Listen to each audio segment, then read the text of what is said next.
नमस्ते फ्रेंड। तो आज हम स्टार्ट कर रहे हैं जनरल ऑर्गेनिक केमिस्ट्री या जीओसी का लेक्चर नंबर 9। तो अभी तक हमने एरोमेटिसिटी के कॉन्सेप्ट और पिछले लेक्चर में हमने एरोमेटिसिटी के ऊपर ढेर सारे क्वेश्चन प्रैक्टिस किए थे। कुछ टाइप के क्वेश्चंस और बच गए एरोमेटिसिटी के ऊपर, जिसको हम आज के लेक्चर में कंप्लीट करेंगे। और साथ में ही आज के लेक्चर में एक नया टॉपिक स्टार्ट करेंगे जो कि है हमारा बॉन्ड ऑर्डर। ठीक है, चलिए स्टार्ट करते हैं आज का लेक्चर। तो आज का लेक्चर देखने से पहले मैं आपको सजेस्ट करूंगा कि एक बार आप एरोमेटिसिटी के नोट्स रिवाइज कर लीजिए। तो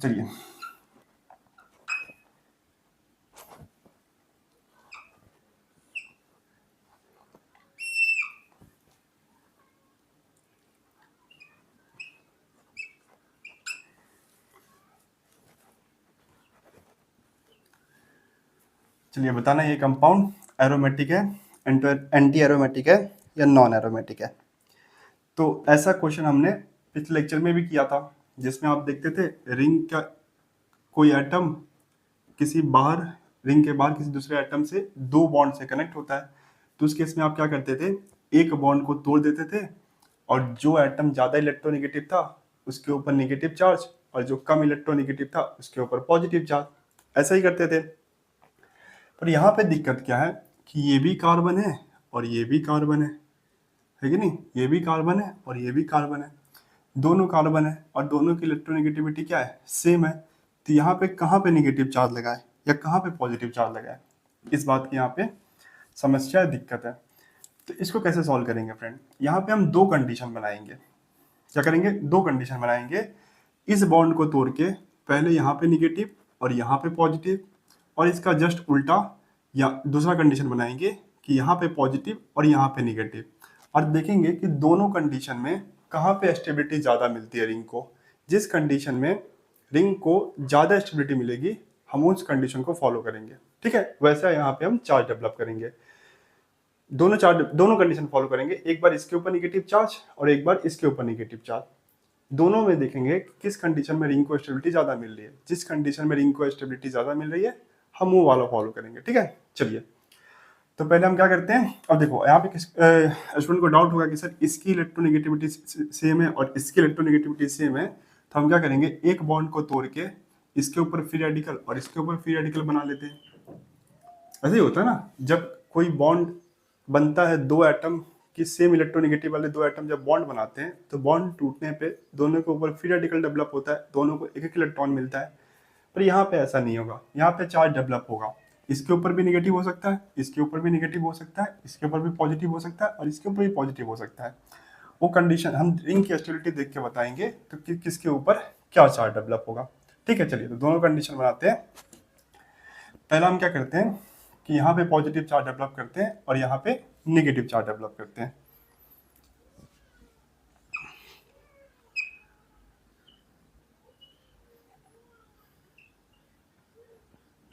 यहाँ पे नेगेटिव और यहाँ पे पॉजिटिव। फिर क्या करेंगे, यहाँ पे पॉजिटिव और यहाँ पे नेगेटिव।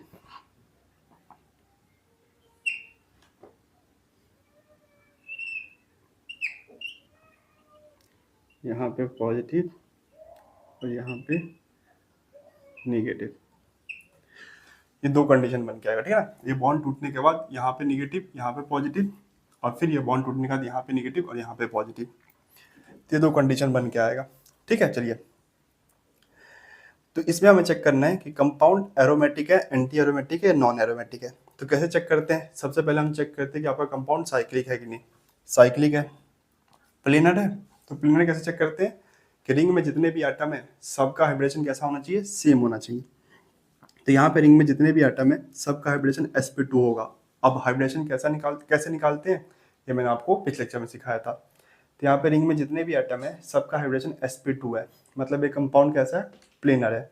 तो साइक्लिक है, प्लेनर है, क्या कंप्लीट कॉन्जुगेशन है, यहाँ से चेक करते हैं। डबल सिंगल वेकेंट है, वेकेंट सिंगल डबल है, डबल सिंगल डबल, क्या कंप्लीट कॉन्जुगेशन है, हाँ कंप्लीट कॉन्जुगेशन है।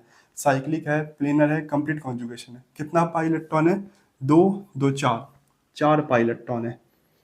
और चार पाई इलेक्ट्रॉन के साथ जो कंडीशन बनेगा वो क्या बनेगा, एंटी एरोमेटिक। 4 पाई इलेक्ट्रॉन के साथ एंटी एरोमेटिक बनता है ना, 4, 8, 12, 16, इसके साथ क्या बनता है, एंटी एरोमेटिक। तो जब आपने बॉन्ड तोड़ के यहाँ पे निगेटिव और यहाँ पे पॉजिटिव बनाया, तो उस केस में आपका कंपाउंड बन गया एंटी एरोमेटिक। पर यदि हम इसका उल्टा करें कि यहाँ पे निगेटिव करें और यहाँ पे पॉजिटिव करें, तो उस केस में हमें चेक करना है कि आपका कंपाउंड क्या बन जाएगा। देखो ये साइक्लिक है, साइक्लिक दिख रहा है, प्लीनर है, तो रिंग में जितने भी एटम है सबका हाइब्रिडेशन क्या है, sp2 है। रिंग में जितने भी एटम है सबका हाइब्रिडेशन क्या है, sp2 है, मतलब ये प्लीनर है, साइक्लिक है, प्लीनर है। क्या कंप्लीट कॉन्जुगेशन दिख रहा है, कंप्लीट कॉन्जुगेशन है double single lone pair. Carbon के ऊपर नेगेटिव चार्ज का मतलब क्या होता है, लोन पेयर। तो double single lone pair single double, double single double, double single lone pair single double, double single double, हाँ कंप्लीट कॉन्जुगेशन है। फिर हम लास्ट में क्या काउंट करते हैं, पाई इलेक्ट्रॉन। तो कितना पाई इलेक्ट्रॉन है, देखो 2, 2 4, 2 6, इसको भी काउंट करेंगे। जो लोन पेयर कॉन्जुगेशन या रेजोनेंस में बनाने में खर्च होता है, उस लोन पेयर को हम हाइब्रिडेशन में काउंट नहीं करते हैं, उस लोन पेयर को हम कहाँ काउंट करते हैं, पाई इलेक्ट्रॉन में काउंट करते हैं। तो यहाँ पे जो कार्बन के ऊपर नेगेटिव चार्ज है, इसका मतलब कार्बन के पास जो लोन पेयर है उसको हम पाई इलेक्ट्रॉन में काउंट करेंगे। अब ये सब मैं आपको बता चुका हूँ पिछले लेक्चर में, ठीक है ना। यदि आपको नहीं समझ में आ रहा है तो एक बार पिछला लेक्चर देख के आइए। तो 2, 2 4, 2 6, यहाँ पे कितना, 6 पाई इलेक्ट्रॉन है, और 6 पाई इलेक्ट्रॉन के साथ आपका कंपाउंड जो बन जाएगा वो बन जाएगा एरोमेटिक। तो यहाँ पे पॉजिटिव और यहाँ पे नेगेटिव बनाने से आपका कंपाउंड बन रहा है एंटी एरोमेटिक, और यहाँ पे नेगेटिव और यहाँ पे पॉजिटिव बनाने से आपका कंपाउंड बन रहा है एरोमेटिक। तो क्या फॉलो करेंगे, ये या ये, तो ये गलत हो जाएगा और ये आपका सही हो जाएगा। तो बॉन्ड इस तरीके से टूटेगा, यहाँ पे नेगेटिव बनेगा और यहाँ पे पॉजिटिव बनेगा, क्योंकि एंटी एरोमेटिक होने से स्टेबिलिटी कम हो जाती है, और सबसे ज़्यादा स्टेबिलिटी कहाँ पे होती है, एरोमेटिक बनने से होती है। तो जिस कंडीशन में रिंग को ज़्यादा स्टेबिलिटी मिलेगी, रिंग उस कंडीशन को फॉलो करेगा। तो यहाँ पे ज़्यादा स्टेबिलिटी मिल रहा है तो रिंग इसको फॉलो करेगा, और यहाँ पे तो सबसे कम स्टेबिलिटी मिल रहा है। एंटी एरोमेटिक की जो स्टेबिलिटी होती है वो नॉन एरोमेटिक से भी कम होती है, तो इसको काहे को फॉलो करेगा, इसी को फॉलो करेगा, ठीक है। तो इस तरीके से ऐसे क्वेश्चन को सॉल्व करते हैं, समझ में आया। चलिए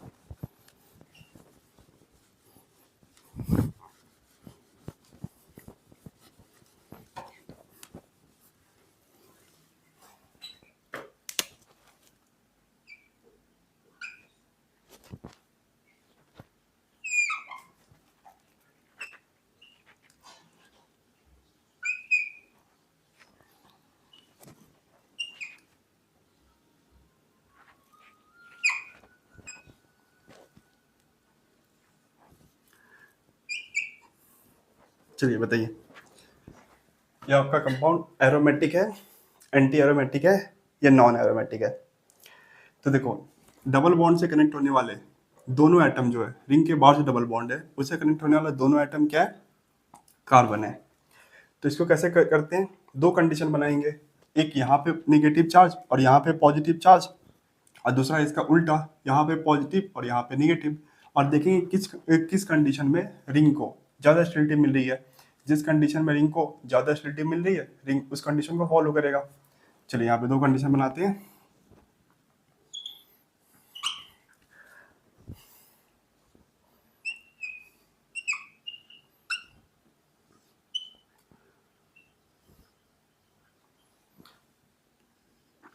पहले यहाँ पे नेगेटिव और यहाँ पे पॉजिटिव,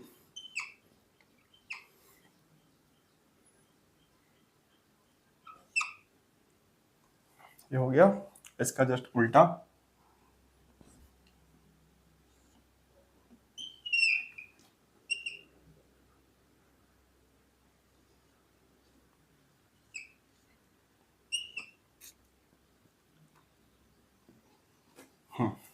तो यहाँ पे पॉजिटिव और यहाँ पे नेगेटिव।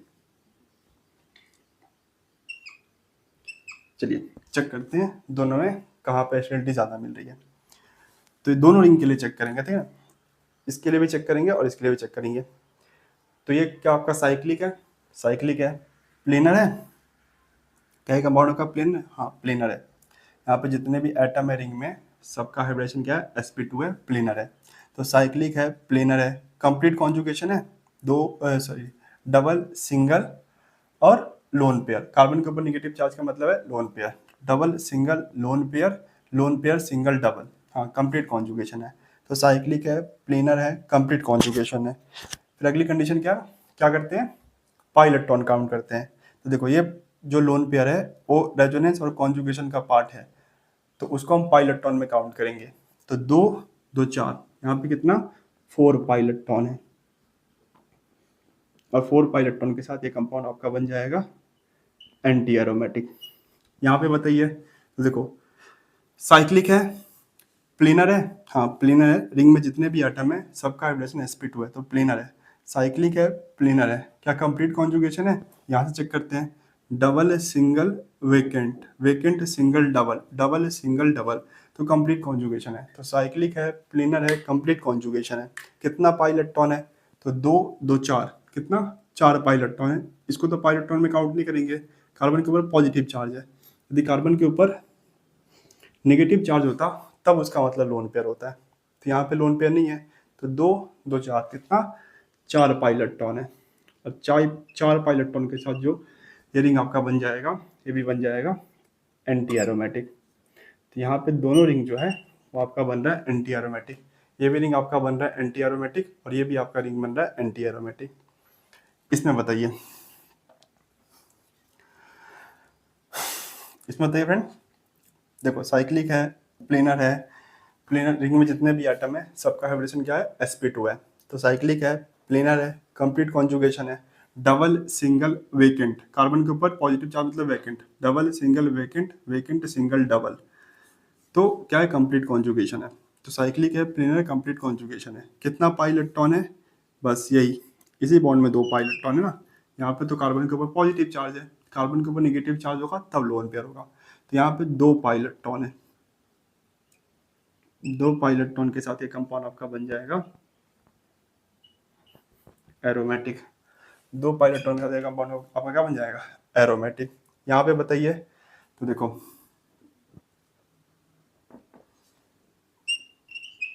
साइक्लिक है, प्लेनर है, रिंग में जितने भी एटम है सबका हाइब्रिडेशन sp2 है, मतलब प्लेनर है।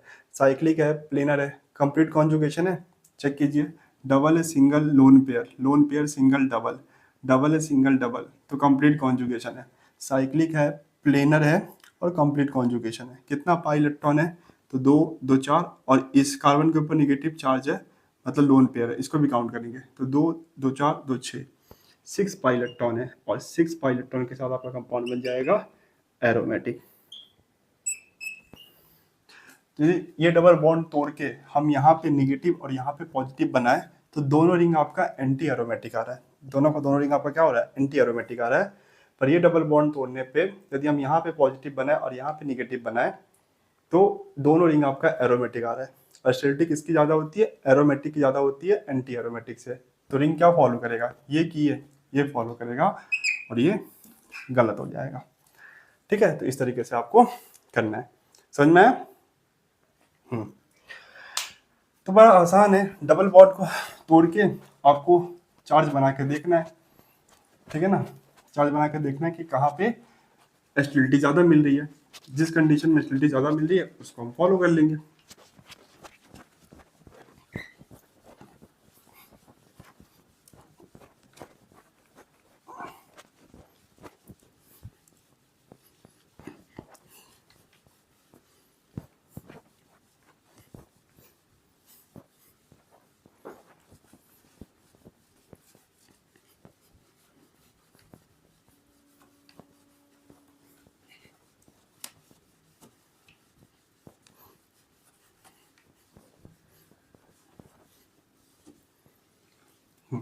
चलिए,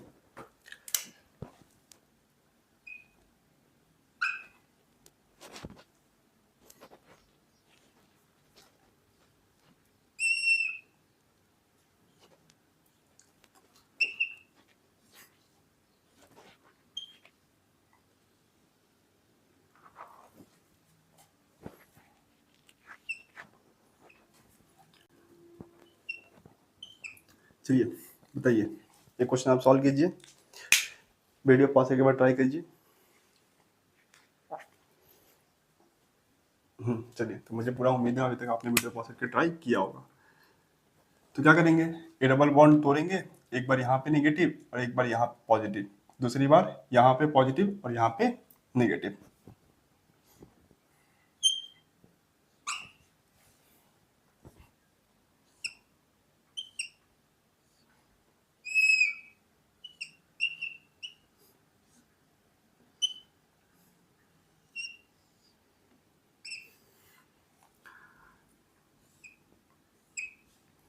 यहाँ पे पॉजिटिव और यहाँ पे नेगेटिव।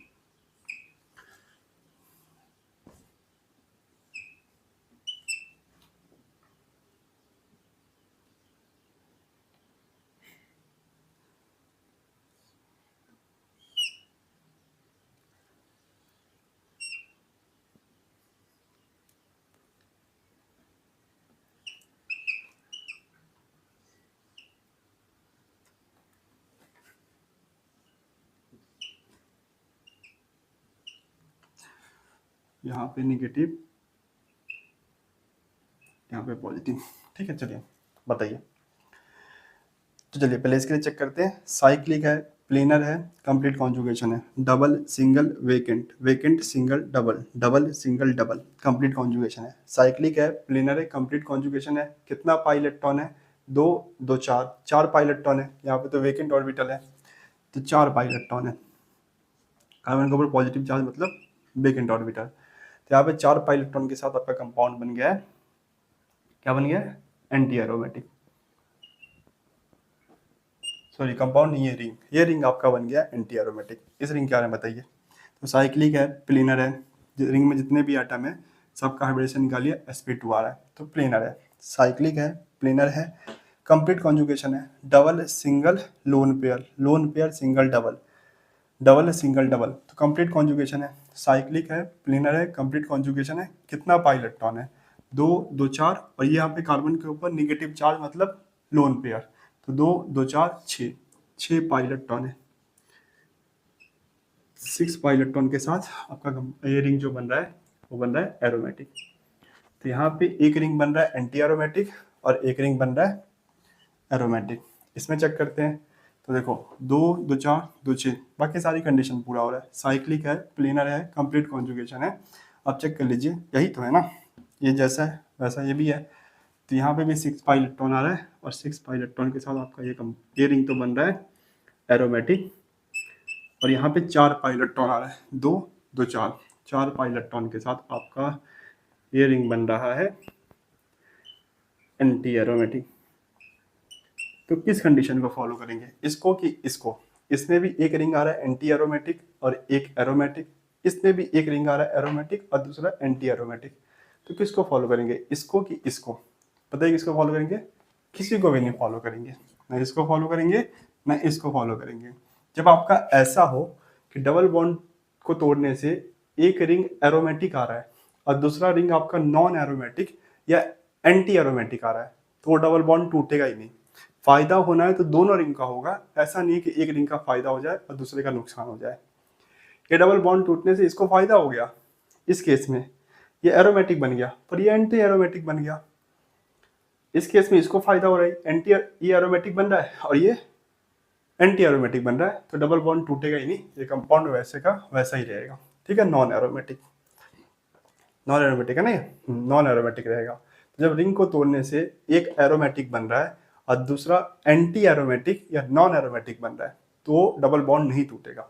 यदि दोनों एरोमेटिक बन रहा है तो वो डबल बॉन्ड टूटेगा। इसके पिछले वाले क्वेश्चन में हमने देखा था कि दोनों रिंग एरोमेटिक बन रहा था तब डबल बॉन्ड टूट रहा था, पर इसमें अब दोनों कंडीशन बनाएंगे तो फिर भी एक ही रिंग एरोमेटिक बन सकता है, दूसरा एंटी एरोमेटिक ही बनेगा। तो इस कंडीशन में आपका डबल बॉन्ड टूटेगा ही नहीं। ठीक है, समझना, ये कंपाउंड वैसे ही रहेगा, नॉन एरोमेटिक। चलिए समझ में आया?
चलिए बताइए।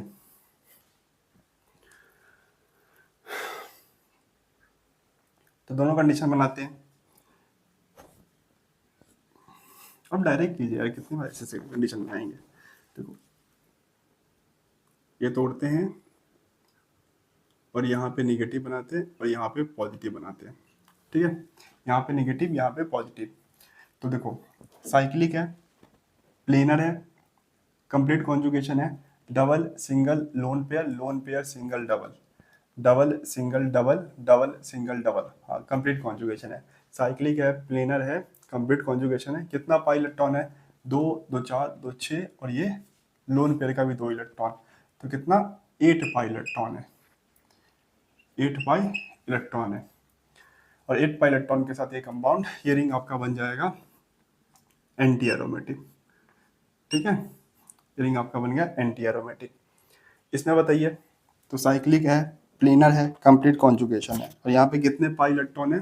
बस यही 2 ही पाई इलेक्ट्रॉन है, यहाँ पे तो वेकेंट है। तो 2 पाई इलेक्ट्रॉन के साथ ये कंपाउंड, ये रिंग आपका बन गया, वो बन गया एरोमेटिक। तो डबल बॉन्ड तोड़ के यहाँ पे निगेटिव और यहाँ पे पॉजिटिव बनाने से एक कंपाउंड बन रहा है आपका एरोमेटिक, और एक कंपाउंड आपका बन रहा है एंटी एरोमेटिक। ये बन रहा है एंटी एरोमेटिक और एक बन रहा है आपका एरोमेटिक। मतलब दोनों में से एक एरोमेटिक बन रहा है और दूसरा एंटी एरोमेटिक बन रहा है, ठीक है। चलिए कहाँ पे निगेटिव लगाया था? यहाँ पे निगेटिव और यहाँ पे पॉजिटिव। अब इसका उल्टा करते हैं, अब यहाँ पे पॉजिटिव बनाते हैं और यहाँ पे निगेटिव बनाते हैं और चेक करते हैं। तो देखो 2, 2 4, 2 6, बस 6 ही होगा, बाकी सारी कंडीशन पूरी हो रही है। ये साइक्लिक है, ये प्लेनर है, यहाँ पे कंप्लीट कॉन्जुगेशन है, बाकी सारी कंडीशन पूरी हो रही है। कितना पाई इलेक्ट्रॉन है? 2, 2 4, 2 6, 6 पाई इलेक्ट्रॉन है। और ये तो यहाँ पे पॉजिटिव चार्ज है, पॉजिटिव चार्ज है मतलब वेकेंट ऑर्बिटल है, मतलब इसके पास कोई लोन पेयर नहीं है। तो 6 पाई इलेक्ट्रॉन के साथ आपका ये रिंग जो बन जाएगा वो बन जाएगा एरोमेटिक। इसके लिए बताइए, तो यहाँ पे निगेटिव है तो साइक्लिक है, प्लेनर है, कंप्लीट कॉन्जुगेशन है, lone pair single double, double single lone pair, complete conjugation है। तो साइक्लिक है, प्लेनर है, कंप्लीट कॉन्जुगेशन है। कितना पाई इलेक्ट्रॉन है? 2, 2 4, कितना 4 पाई इलेक्ट्रॉन है, 2, 2 4। तो यहाँ पे कितना 4 पाई इलेक्ट्रॉन है, और 4 पाई इलेक्ट्रॉन के साथ ये रिंग आपका बन गया फ्रेंड, वो बन गया एंटी एरोमेटिक। मतलब ये बन रहा है आपका एरोमेटिक और ये बन रहा है एंटी एरोमेटिक। और इसके पिछले कंडीशन में जब यहाँ पे नेगेटिव चार्ज था तो ये बन रहा था एंटी एरोमेटिक और ये बन रहा था यहाँ पे एरोमेटिक। तो अब दोनों कंडीशन बना लीजिए, तो दोनों से क्या हो रहा है कि एक रिंग ही बन पा रहा है एरोमेटिक, दूसरा रिंग आपका एंटी एरोमेटिक बन रहा है। एक बार ये एरोमेटिक बन रहा है, एक बार ये बन रहा है, दोनों रिंग साथ में एरोमेटिक नहीं बन रहे। तो इस केस में क्या होगा बताइए आप, बताइए क्या होगा? वो डबल बॉन्ड टूटेगा ही नहीं, कंपाउंड जैसा था वैसा ही रह जाएगा, नॉन एरोमेटिक। ये डबल बॉन्ड यहाँ पे नहीं टूटेगा और जैसा था वैसे ही रह जाएगा।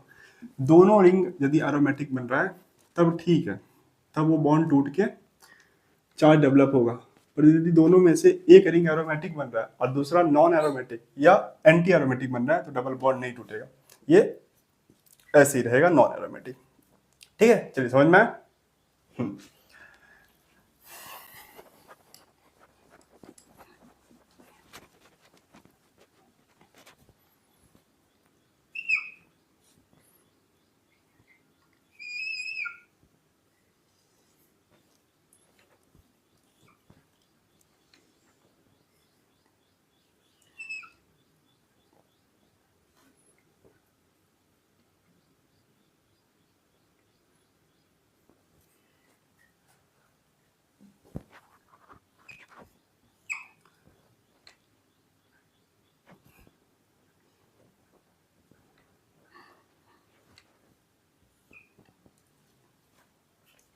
ठीक है, चलिए बताइए, इस क्वेश्चन को सॉल्व कीजिए वीडियो पॉज करके। तो अभी तक आपने वीडियो पॉज करके सॉल्व कर लिया होगा। तो क्या करते हैं, पहले इस बॉन्ड को तोड़ते हैं और यहाँ पे नेगेटिव बनाते हैं और यहाँ पे पॉजिटिव बनाते हैं, ठीक है। यहाँ पे नेगेटिव, यहाँ पे पॉजिटिव। तो देखो ये साइक्लिक है, प्लेनर है, कंप्लीट कॉन्जुगेशन है यहाँ पे, साइक्लिक है, प्लेनर है, कंप्लीट कॉन्जुगेशन। कितना पाई इलेक्ट्रॉन है? 2, 2 4, 2 6 और ये 2 8। तो यहाँ पे 8 पाई इलेक्ट्रॉन है। कार्बन के ऊपर नेगेटिव चार्ज मतलब लोन पेयर। तो 2, 2 4, 2 6 और 2 8, 8 पाई इलेक्ट्रॉन के साथ ये रिंग जो आपका बन जाएगा वो बन जाएगा एंटी एरोमेटिक। ये रिंग आपका बन जाएगा एंटी एरोमेटिक। यहाँ पे बताइए, तो साइक्लिक है, प्लेनर है, कंप्लीट कॉन्जुगेशन है, और कितना पाई इलेक्ट्रॉन है? 2, 2 4। यहाँ पे कितना? 4 ही पाई इलेक्ट्रॉन है, और वहाँ पे तो पॉजिटिव चार्ज है, मतलब वेकेंट ऑर्बिटल ना। यहाँ पे पॉजिटिव चार्ज है ना, तो मतलब वेकेंट ऑर्बिटल। तो कितना? 4 पाई इलेक्ट्रॉन है, और 4 पाई इलेक्ट्रॉन के साथ भी ये कंपाउंड, ये रिंग भी आपका बन रहा है एंटी एरोमेटिक। तो यहाँ पे नेगेटिव और यहाँ पे पॉजिटिव बनाने से आपका दोनों रिंग बन रहा है एंटी एरोमेटिक। यहाँ पे तो एक भी रिंग नहीं बन रहा है एरोमेटिक, तो ये तो नहीं होगा, ऐसा हम नहीं करेंगे। एक भी रिंग यदि एंटी एरोमेटिक बन जाए तो हम उस डबल बॉन्ड को नहीं तोड़ेंगे। इसका उल्टा करते हैं। अब यहाँ पे नेगेटिव था ना, यहाँ पे पॉजिटिव बनाते हैं और यहाँ पे नेगेटिव बनाते हैं। चलिए चेक कीजिए। साइक्लिक है, बिल्कुल साइक्लिक है। प्लेनर है, रिंग में जितने भी एटम है सबका हाइब्रिडेशन sp2 है, तो प्लेनर है। साइक्लिक है, प्लेनर है, कंप्लीट कॉन्जुगेशन है, double single vacant orbital. Positive charge का मतलब क्या होता है? Vacant orbital. Double single vacant orbital, vacant orbital double single, vacant orbital single double, double single double, double single double, complete conjugation है। Cyclic है, planar है, complete conjugation है। कितना पाई इलेक्ट्रॉन है? 2, 2 4, 2 6। यहाँ पे कितना? 6 पाई इलेक्ट्रॉन है। यहाँ पे 6 पाई इलेक्ट्रॉन है, और 6 पाई इलेक्ट्रॉन के साथ ये रिंग आपका बन जाएगा एरोमेटिक। यहाँ पे बताइए, तो देखो ये साइक्लिक है, ये प्लेनर है, यहाँ पे कंप्लीट कॉन्जुगेशन है। साइक्लिक है, प्लेनर है, कंप्लीट कॉन्जुगेशन है। कितना पाई इलेक्ट्रॉन है? देखो यहाँ पे कार्बन के ऊपर नेगेटिव चार्ज मतलब लोन पेयर, तो 2, 2 4, 2 6। यहाँ पे 6 पाई इलेक्ट्रॉन है, यहाँ पे भी 6 पाई इलेक्ट्रॉन है, और 6 पाई इलेक्ट्रॉन के साथ ये भी रिंग आपका बन रहा है एरोमेटिक। तो अब दोनों रिंग बन रहा है एरोमेटिक। डबल बॉन्ड तोड़ के यहाँ पे पॉजिटिव चार्ज और यहाँ पे नेगेटिव चार्ज बनाने से आपका दोनों रिंग एरोमेटिक बन रहा है। हाँ, तो ये फॉलो हम कर लेंगे, ऐसा हो सकता है। यदि एक भी रिंग एंटी एरोमेटिक या नॉन एरोमेटिक बन जाए, एक रिंग तो आपका एरोमेटिक बन जाए पर दूसरा रिंग एंटी एरोमेटिक या नॉन एरोमेटिक बन जाए, तो उस केस में डबल बॉन्ड को नहीं तोड़ेंगे। जब भी दोनों रिंग नॉन एंटी एरोमेटिक बन जाए फिर भी डबल बॉन्ड को नहीं तोड़ेंगे। दोनों एरोमेटिक बन जाए तब डबल बॉन्ड को तोड़ेंगे। ठीक है, चलिए समझ में आया? तो इस तरीके से आपको दो रिंग के क्वेश्चन को सॉल्व करना है। अब दो रिंग में भी दो टाइप होते हैं। इस टाइप में आपने देखा कि दोनों रिंग डबल बॉन्ड से कनेक्ट होते हैं, दोनों रिंग जो होते हैं आपस में डबल बॉन्ड से कनेक्ट होते हैं। तो ऐसे क्वेश्चन को हमें कैसे सॉल्व करना है आपको समझ में आ गया है। डबल बॉन्ड को तोड़ के आपको क्या करना है? चार्ज बना के देखना है कि यदि दोनों रिंग पे एरोमेटिक आ रहा है तो हम डबल बॉन्ड को तोड़ेंगे, और दोनों में से किसी भी रिंग पे एंटी एरोमेटिक या नॉन एरोमेटिक आ रहा है तो हम नहीं तोड़ेंगे। तो दो रिंग का तो ये टाइप 1 हुआ। एक और टाइप होता है,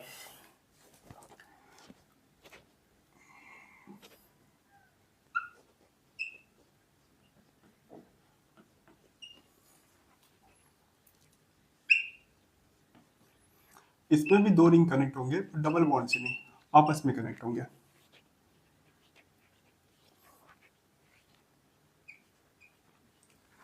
यहाँ पे दोनों रिंग आपस में कनेक्ट होंगे। जैसे देखिए,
तो देखिए ऐसे क्वेश्चन को कैसे सॉल्व करते हैं। यहाँ पे दो रिंग है, क्या डबल बॉन्ड से कनेक्ट है? नहीं, दोनों रिंग डायरेक्ट कनेक्ट है।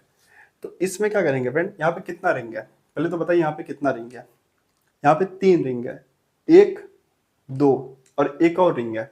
यहाँ पे यदि आप इसको हटा देंगे, इनके बीच का जो कॉमन कनेक्शन है उनको यदि हटा देंगे तो यहाँ पे एक और रिंग बन जाएगा। तो यहाँ पे कितना है? 3 रिंग है। सबसे बड़ा ये रिंग है, इसके बाद इससे छोटा ये रिंग है और सबसे छोटा ये रिंग है। तो यहाँ पे पूरा कितना रिंग है? 3 रिंग है। ठीक है, चलिए तो ऐसे क्वेश्चन को कैसे सॉल्व करते हैं। तो सबसे पहले जब आपको ऐसे क्वेश्चन मिले जहाँ पे दो रिंग आपस में कनेक्टेड हो बिना कोई डबल बॉन्ड के, तो इसमें क्या करोगे आप? सबसे पहले बड़े वाले रिंग में जाओगे। सबसे बड़ा रिंग कौन सा है? जब इनके बीच का आप कॉमन कनेक्शन हटा दोगे, जब इनके बीच का यदि आप कॉमन कनेक्शन हटा दोगे, ये जो है उससे जो रिंग बनेगा वही सबसे बड़ा रिंग हो जाएगा। तो उस वाले बड़े रिंग में आप चेक करोगे कि आपका कंपाउंड एरोमेटिक है, एंटी एरोमेटिक है या नॉन एरोमेटिक है। क्या चेक करोगे? एरोमेटिक है, एंटी एरोमेटिक है, नॉन एरोमेटिक है। यदि आपका आंसर एरोमेटिक आ रहा है, एंटी एरोमेटिक आ रहा है, फिर तो ठीक है, वो आपका कंपाउंड एरोमेटिक हो जाएगा, एंटी एरोमेटिक हो जाएगा। तो यदि आपका एरोमेटिक और एंटी एरोमेटिक आ रहा है, हाँ, यदि आपका आंसर एरोमेटिक और एंटी एरोमेटिक आ रहा है, जैसे इस केस में आंसर एरोमेटिक आ गया, एंटी एरोमेटिक आ गया, तो ठीक है, ये कंपाउंड एरोमेटिक हो जाएगा या एंटी एरोमेटिक भी हो जाएगा। पर यदि आपका आंसर नॉन एरोमेटिक आ जाए, क्या आपका आंसर यदि नॉन एरोमेटिक आ जाए, तो आप इस बड़े वाले रिंग को छोड़ के उससे छोटे वाले रिंग में जाओगे, जो कि इस केस में ये हो जाएगा। जब यहाँ पे वापस कॉमन कनेक्शन आ जाएगा तो ये हो जाएगा दूसरा रिंग और ये तीसरा रिंग। तो सबसे पहले आपको बड़े वाले रिंग में चेक करना है और आंसर क्या होना चाहिए? एरोमेटिक आना चाहिए या तो एंटी एरोमेटिक आना चाहिए। यदि एरोमेटिक आ रहा है, एंटी एरोमेटिक आ रहा है, तो ठीक है, आपका हो गया क्वेश्चन सॉल्व, आपका कंपाउंड एरोमेटिक या एंटी एरोमेटिक बन जाएगा। तो यदि आपका आंसर नॉन एरोमेटिक आ रहा है तो फिर आप क्या करोगे? उस बड़े वाले रिंग को छोड़ के उससे छोटे वाले रिंग पे जाओगे। फिर से छोटे वाले रिंग में आप चेक करोगे कि आपका कंपाउंड एरोमेटिक है, एंटी एरोमेटिक है, नॉन एरोमेटिक है। यदि आपका एरोमेटिक आ जाए आंसर, एंटी एरोमेटिक आ जाए तो ठीक है, पर यदि आपका आंसर नॉन एरोमेटिक आ जाए तो आप क्या करोगे? आप तीसरे रिंग में जाओगे इसमें, और वहां पे भी आप चेक करोगे कि आपका कंपाउंड एरोमेटिक है, एंटी एरोमेटिक है, नॉन एरोमेटिक है। अब यहाँ पे भी यदि आपका एरोमेटिक एंटी एरोमेटिक आ जाए तो ठीक है, पर यहाँ पे भी जब नॉन एरोमेटिक आ जाए तब आपका कंपाउंड नॉन एरोमेटिक बन जाएगा।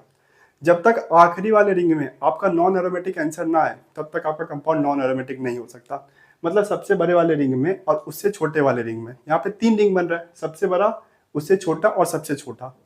तो जो सबसे बड़े वाले रिंग में नॉन एरोमेटिक आंसर आ रहा है तो उसको आप एक्सेप्ट नहीं करेंगे। उससे छोटे वाले रिंग में भी यदि आपका आंसर नॉन एरोमेटिक आ रहा है तो उसको भी आप एक्सेप्ट नहीं करोगे। तो यदि सबसे छोटे वाले रिंग में नॉन एरोमेटिक आ रहा है तब उसको आप एक्सेप्ट करोगे। ठीक है, चलिए पहले हम क्या करेंगे? सबसे बड़े वाले रिंग को देखेंगे। तो इनके बीच का कॉमन कनेक्शन यदि हम हटा दें तो ये आपका सबसे बड़ा वाला रिंग बन गया। ठीक है, चलिए ये सबसे बड़ा वाला रिंग आपका बन गया। तो यहाँ पे चेक करेंगे कि आपका कंपाउंड एरोमेटिक है, एंटी एरोमेटिक है कि नॉन एरोमेटिक है। तो कैसे? वही सारे रूल है कि साइक्लिक होना चाहिए। तो ये आपको दिख रहा है ना, साइक्लिक है, प्लेनर होना चाहिए। रिंग में जितने भी आइटम है सबका हाइब्रिडेशन sp2 है और ये प्लेनर है। तो साइक्लिक है, प्लेनर है और कंप्लीट कॉन्जुगेशन है। देखो double single double, double single double, double single double, double single double, double single double, complete conjugation है। तो साइक्लिक है, प्लेनर है, कंप्लीट कॉन्जुगेशन है। कितना पाई इलेक्ट्रॉन है? 2 2 4 2 6 2 8 2 10, कितना है? 10 पाई इलेक्ट्रॉन है। और 10 पाई इलेक्ट्रॉन के साथ ये कंपाउंड आपका एरोमेटिक है। तो एरोमेटिक आ तो ठीक है, एरोमेटिक आ रहा है तो ठीक है, ये कंपाउंड आपका एरोमेटिक हो जाएगा। समझ में? एरोमेटिक आ रहा है तो ठीक है, ये कंपाउंड आपका एरोमेटिक हो जाएगा। चलिए समझ में आया? तो यदि नॉन एरोमेटिक आता तो आप उससे छोटे वाले रिंग में जाते, और वहां पे भी नॉन एरोमेटिक आता फिर उससे भी छोटे वाले रिंग में जाते। नॉन एरोमेटिक को आप एक्सेप्ट नहीं करोगे, एरोमेटिक आ रहा है उसको एक्सेप्ट करोगे, एंटी एरोमेटिक आ रहा है उसको भी एक्सेप्ट करोगे। यहाँ पे तो एरोमेटिक आ गया तो ये कंपाउंड आपका क्या बन जाएगा? एरोमेटिक बन जाएगा।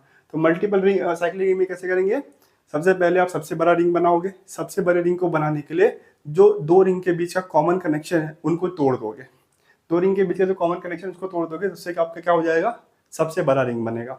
उस बड़े रिंग में आप चेक करो कि आपका आंसर एरोमेटिक आ रहा है, एंटी एरोमेटिक आ रहा है या नॉन एरोमेटिक आ रहा है।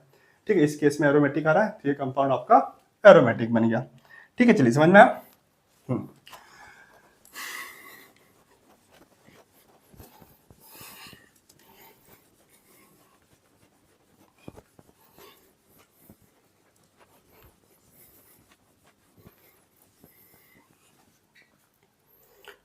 Question number 2।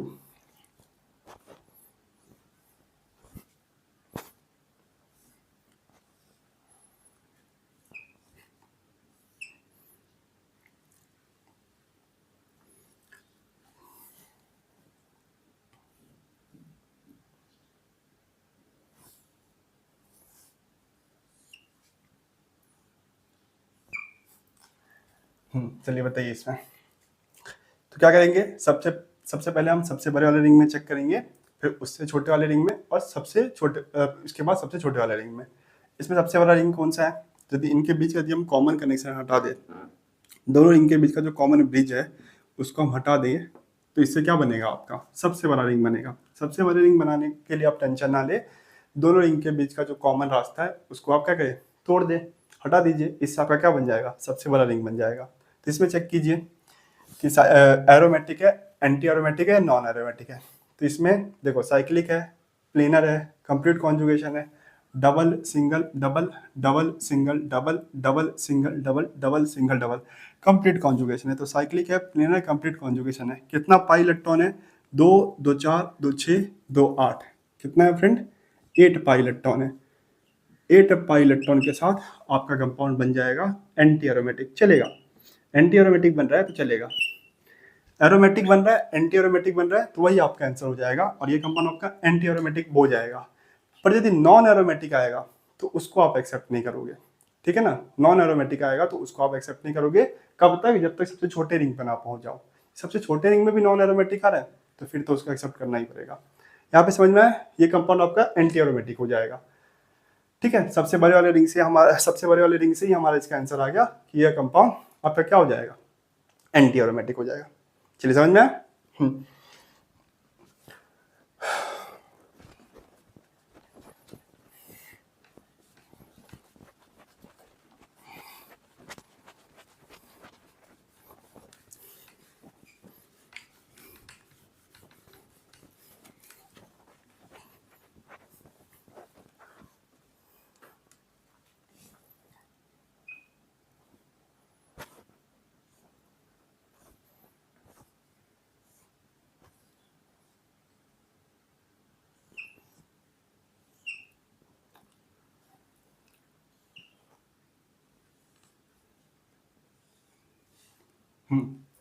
बताइए ये कंपाउंड एरोमेटिक, एंटी एरोमेटिक या नॉन एरोमेटिक?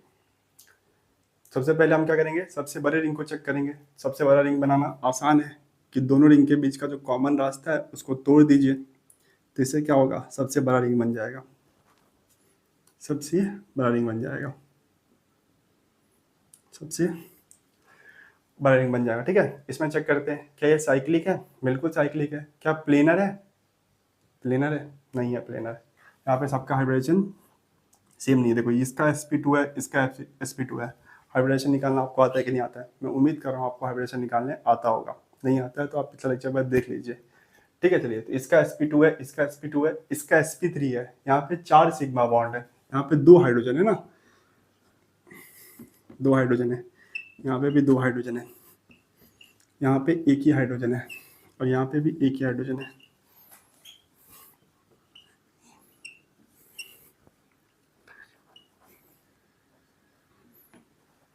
sp2 है, sp2 है, sp2 है, sp2 है, sp2 है, ये भी sp2 है, यहाँ पे sp3 है, और ये भी आपका sp3 है। तो क्या ये प्लेनर है? नहीं। सारे एटम का यदि हाइब्रिडेशन सेम होता है तब ये प्लेनर होता है, और यदि रिंग में सारे एटम का हाइब्रिडेशन सेम नहीं है, वो प्लेनर नहीं है, तो आपका आंसर क्या आता है? नॉन एरोमेटिक आता है। तो इस केस में सबसे बड़े वाले रिंग में जो हमारा आंसर आया है फ्रेंड, वो क्या आया है? नॉन एरोमेटिक आया है। और मैंने आपको बोला था जब नॉन एरोमेटिक आता है तो उसको एक्सेप्ट नहीं करेंगे। कब तक? जब तक सबसे छोटे वाले रिंग में नॉन एरोमेटिक ना आ जाए। सबसे छोटे वाले रिंग में नॉन एरोमेटिक आया तो उसको एक्सेप्ट कर लेंगे। ठीक है। पर यहाँ पे आपका क्या आंसर बन रहा है, यहाँ पे आपका आंसर बन रहा है नॉन एरोमेटिक। तो इसको चेक नहीं करें, इसको हम फॉलो नहीं करेंगे। इसके बाद हम क्या करेंगे, इससे छोटे वाले रिंग में जाएंगे। सबसे बड़े वाले रिंग से हमारा आंसर यदि नॉन एरोमेटिक आए तो उससे छोटे वाले रिंग में जाएंगे। ठीक है, चलिए।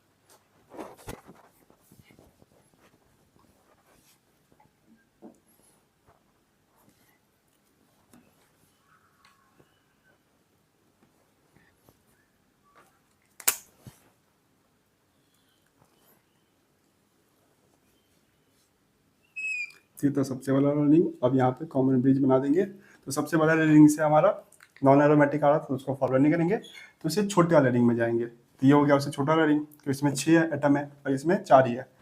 तो ये हमारा सेकेंड रिंग। सबसे बड़ा रिंग में कितना एटम था, 8 एटम था ना। उससे छोटा रिंग में कितना एटम है, 6 एटम है। इसमें आप चेक करते हैं तो देखो, साइक्लिक है, प्लेनर है, कंप्लीट कॉन्जुगेशन है। यहाँ पे जितने भी एटम है रिंग में सबका हाइड्रोजन sp2 है, तो प्लेनर है। साइक्लिक है, प्लेनर है, कंप्लीट कॉन्जुगेशन है।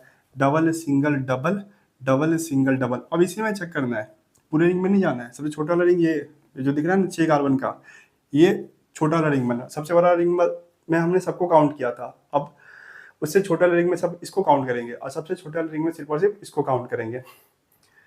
तो इसको ही सिर्फ देखेंगे। तो इसमें कितना है, साइक्लिक है, प्लेनर है, कंप्लीट कॉन्जुगेशन है, lone pairs, sorry, double single double, double single double, double single double, complete conjugation है। कितना पाई इलेक्ट्रॉन है, 2 2 4 2 6, कितना है फ्रेंड, 6 पाई इलेक्ट्रॉन है। और 6 पाई इलेक्ट्रॉन के साथ आपका आंसर क्या आता है, एरोमेटिक। अब एरोमेटिक आ गया ना, तो इसको एक्सेप्ट कर लेंगे। आप बोल देंगे ये कंपाउंड क्या है, एरोमेटिक है। पर यदि यहाँ पे भी नॉन एरोमेटिक आता, फिर हम इससे भी छोटे वाले रिंग में जाते। यही मैं आपको बता रहा था कि नॉन एरोमेटिक को तब तक आप एक्सेप्ट नहीं करोगे जब तक सबसे आखिरी वाले में नॉन एरोमेटिक ना आ जाए। सबसे आखिरी वाले में यदि नॉन एरोमेटिक आ जाए तो फिर इसको आप बोल दोगे। तो सबसे बड़े वाले रिंग में और जो बीच वाला रिंग होता है, 3 रिंग बन रहा है, सबसे बड़ा, सबसे छोटा, एक बीच वाले। तो सबसे बड़े वाले में नॉन एरोमेटिक एक्सेप्ट नहीं होगा, बीच वाले में भी नॉन एरोमेटिक एक्सेप्ट नहीं होगा, सबसे लास्ट वाले में नॉन एरोमेटिक एक्सेप्ट हो जाएगा। पर सबसे बड़े वाले और बीच वाले से यदि एरोमेटिक, एंटी एरोमेटिक आंसर आ रहा है, तो आपका कंपाउंड एरोमेटिक और एंटी एरोमेटिक हो जाएगा, क्योंकि इस केस में हो रहा है। जो बीच वाला जो रिंग है उससे आंसर आपका एरोमेटिक आ रहा है, तो ये कंपाउंड आपका एरोमेटिक हो जाएगा। ठीक है, चलिए, समझ में आया।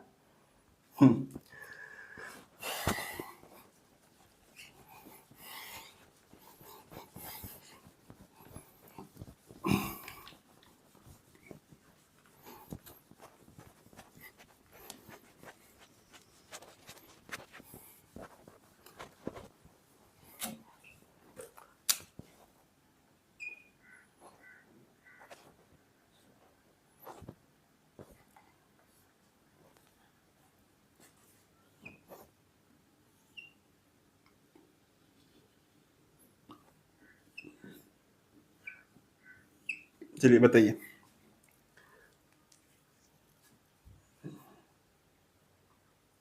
तो अभी तक आपने वीडियो पॉज करके ट्राई कर लिया होगा। सबसे पहले हम सबसे बड़े वाले रिंग में चेक करेंगे। कैसे, इनके बीच कर दिए हम कॉमन ब्रिज हटा दे, तो इससे क्या होगा, सबसे बड़ा रिंग बन जाएगा, ठीक है नहीं। और सबसे बड़े रिंग में हमें चेक करना है कि हमारा आंसर क्या आ रहा है। तो यदि नॉन एरोमेटिक आ रहा है तो उसको हम फॉलो नहीं करेंगे, एंटी एरोमेटिक आ रहा है या एरोमेटिक आ रहा है उसको हम फॉलो करेंगे। तो साइक्लिक है, साइक्लिक है, प्लेनर है, नहीं प्लेनर नहीं है। देखो यहाँ पे हाइब्रिडेशन sp2 है, यहाँ पे भी sp2 है, यहाँ पे sp2 है। हाइड्रेशन निकालना मैंने पिछले लेक्चर में सिखाया था, मुझे पूरा उम्मीद है कि आप पिछला लेक्चर देख के आ रहे होंगे। ये भी sp2 है, ये भी sp2 है, पर ये आपका sp3 है और ये भी आपका sp3 है। मतलब रिंग में जितने भी एटम है सबका हाइब्रिडाइजेशन जो है सेम नहीं है, मतलब ये प्लेनर नहीं है। यदि प्लेनर नहीं है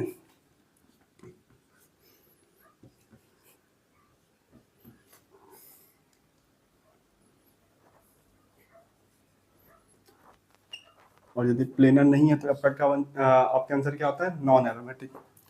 यदि प्लेनर नहीं है तो इसमें आपका आंसर क्या आता है? Non aromatic. तो नॉन एरोमेटिक को हम एक्सेप्ट नहीं करेंगे। यदि सबसे बड़े वाले रिंग में आंसर नॉन एरोमेटिक आ रहा है तो हम उसको एक्सेप्ट नहीं करेंगे। तो यहाँ पे नॉन एरोमेटिक को हम एक्सेप्ट नहीं करेंगे। ठीक है, चलिए समझ में आया? तो क्या करेंगे? उससे छोटे वाले रिंग में जाएंगे, है कि नहीं? तो सबसे बड़े वाले रिंग में यदि आंसर नॉन एरोमेटिक आ जाता है तो हम उससे छोटे वाले रिंग में जाते हैं और चेक करते हैं कि वहाँ पे एरोमेटिक आ रहा है या एंटी एरोमेटिक आ रहा है कि नहीं। और वहाँ पे भी नॉन एरोमेटिक आ रहा है तो उसको भी एक्सेप्ट नहीं करेंगे।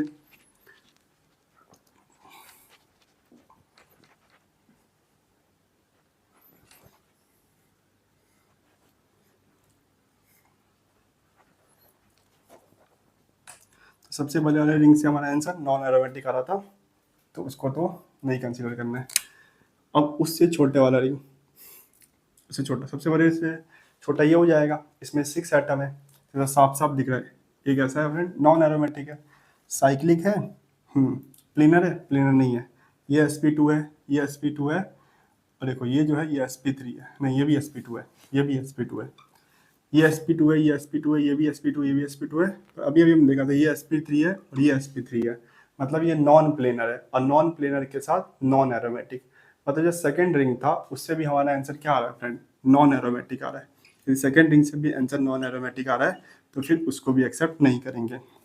आंसर एरोमेटिक आना चाहिए या तो एंटी एरोमेटिक आना चाहिए, सबसे बड़े वाले रिंग में और उससे छोटे वाले रिंग में। आखिरी वाले में यदि नॉन एरोमेटिक आ गया तो फिर उसको एक्सेप्ट कर लेंगे।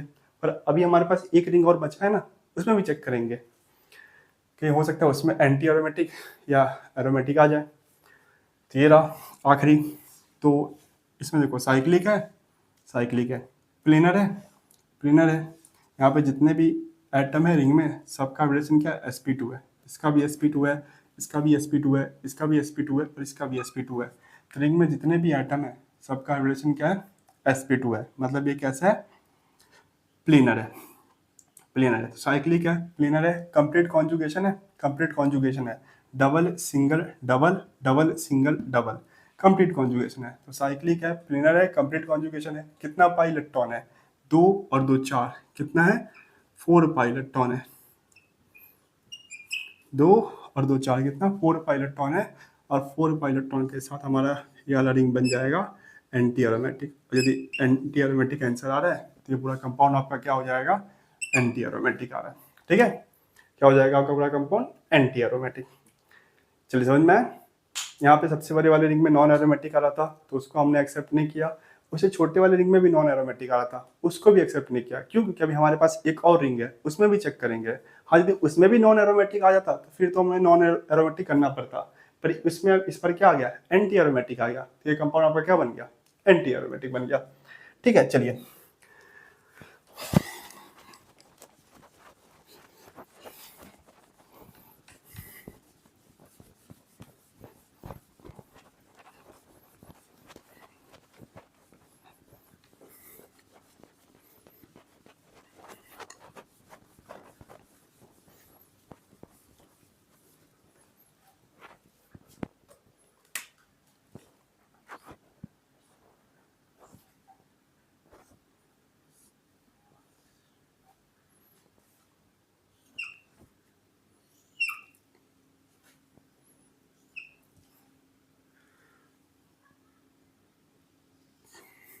चलिए बताइए, वीडियो पॉज करके ट्राई कीजिए। मैं बातें गिन देता हूँ। 5 4 3 2 1। तो अभी तक आपने वीडियो पॉज करके ट्राई कर लिया होगा। तो सबसे बड़े वाले रिंग में चेक करते हैं। तो सबसे बड़े वाले रिंग बनाने के लिए हम इन दो रिंग के बीच का जो कॉमन रास्ता है, कॉमन ब्रिज है, इसको तोड़ देंगे। तो ये बन गया हमारा सबसे बड़े वाला रिंग। अब सबसे बड़े वाले रिंग में साइक्लिक है, क्या प्लेनर है? नहीं, प्लेनर नहीं है फ्रेंड। ये sp2 है, ये भी sp2 है, ये sp3 है।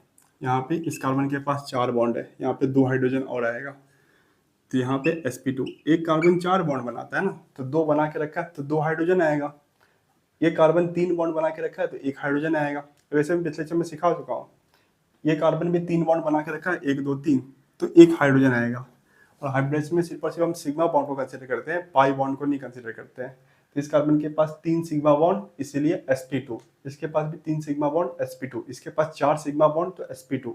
इसके पास 3 सिग्मा बॉन्ड, तो sp2। इसके पास भी 3 सिग्मा बॉन्ड, तो sp2। इसके पास 4 सिग्मा बॉन्ड, तो sp3। और इसके पास भी 4 सिग्मा बॉन्ड, तो sp3। और यहाँ पे भी sp3।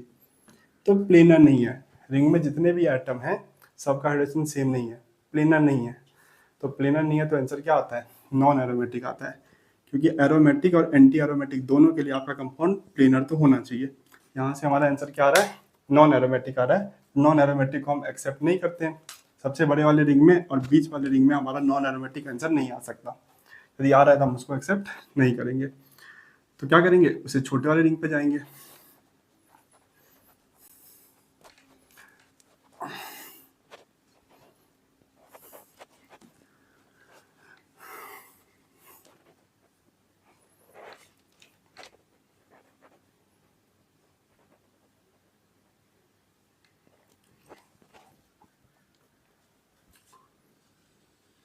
तो ये हो गया छोटा वाला, सबसे बड़े वाले रिंग से छोटा तो यही होगा ना, फिर इससे छोटा ये होगा। तो यहाँ पे भी देखो साइक्लिक है, पर यहाँ पे भी प्लेनर नहीं है। ये sp2 sp2 sp3 sp3 sp3 sp3 planar नहीं है। तो ये जो बीच वाला रिंग है उससे भी हमारा आंसर नॉन एरोमेटिक आ रहा है, तो फिर उसको भी एक्सेप्ट नहीं करेंगे। उससे भी यदि आंसर हमारा नॉन एरोमेटिक आ रहा है तो उसको भी एक्सेप्ट नहीं करेंगे। सबसे छोटे वाले रिंग में चेक करेंगे। और इस बार सबसे छोटे वाले रिंग में भी आपका आंसर नॉन एरोमेटिक आ रहा है। देखो साइक्लिक है, प्लेनर है नहीं, ये sp3 है, ये sp3 है, और ये sp2 है, और ये भी आपका sp2 है। तो यहाँ पे भी रिंग के जितने भी एटम है सबका हाइब्रिडाइजेशन सेम नहीं है, प्लेनर नहीं है। तो ये क्या बन जाएगा आपका? Non aromatic. और सबसे छोटे वाले रिंग में यदि हमारा आंसर नॉन एरोमेटिक आ रहा है तो उसको एक्सेप्ट कर लेंगे फ्रेंड, क्योंकि अब हमारे पास कोई रिंग नहीं है चेक करने के लिए, तो अब हम बोल देंगे कि ये कंपाउंड नॉन एरोमेटिक है। पर यदि सबसे बड़े वाले रिंग में नॉन एरोमेटिक आया तो नहीं, उससे छोटे वाले रिंग में भी नॉन एरोमेटिक आया नहीं, इसमें नॉन एरोमेटिक, सबसे छोटे वाले रिंग में नॉन एरोमेटिक आ गया तो फिर एक्सेप्ट कर लेंगे कि अब इसके बाद हमारे पास कोई रिंग नहीं है, तो कंपाउंड को क्या बोल देंगे? नॉन एरोमेटिक बोल देंगे। ठीक है। तो यदि सबसे बड़े वाले रिंग में एरोमेटिक आया, एंटी एरोमेटिक आया, तो आपका कंपाउंड एरोमेटिक या एंटी एरोमेटिक। बीच वाले रिंग में भी यदि आपका आंसर एरोमेटिक एंटी एरोमेटिक आया तो आपका भी आंसर, आपका ring aromatic anti aromatic. Non aromatic सिर्फ और सिर्फ इसमें होगा, सबसे बड़े वाले और बीच वाले रिंग में नहीं होगा। ठीक है।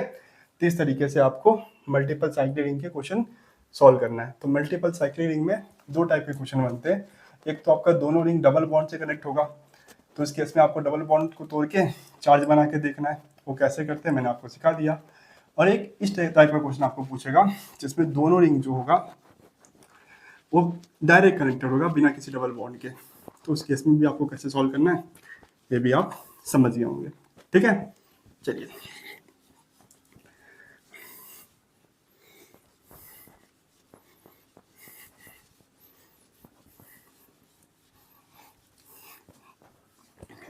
चलिए एक दो क्वेश्चन और देखते हैं जो एक्सेप्शन है। ठीक है, इसको आपको याद रखना पड़ेगा।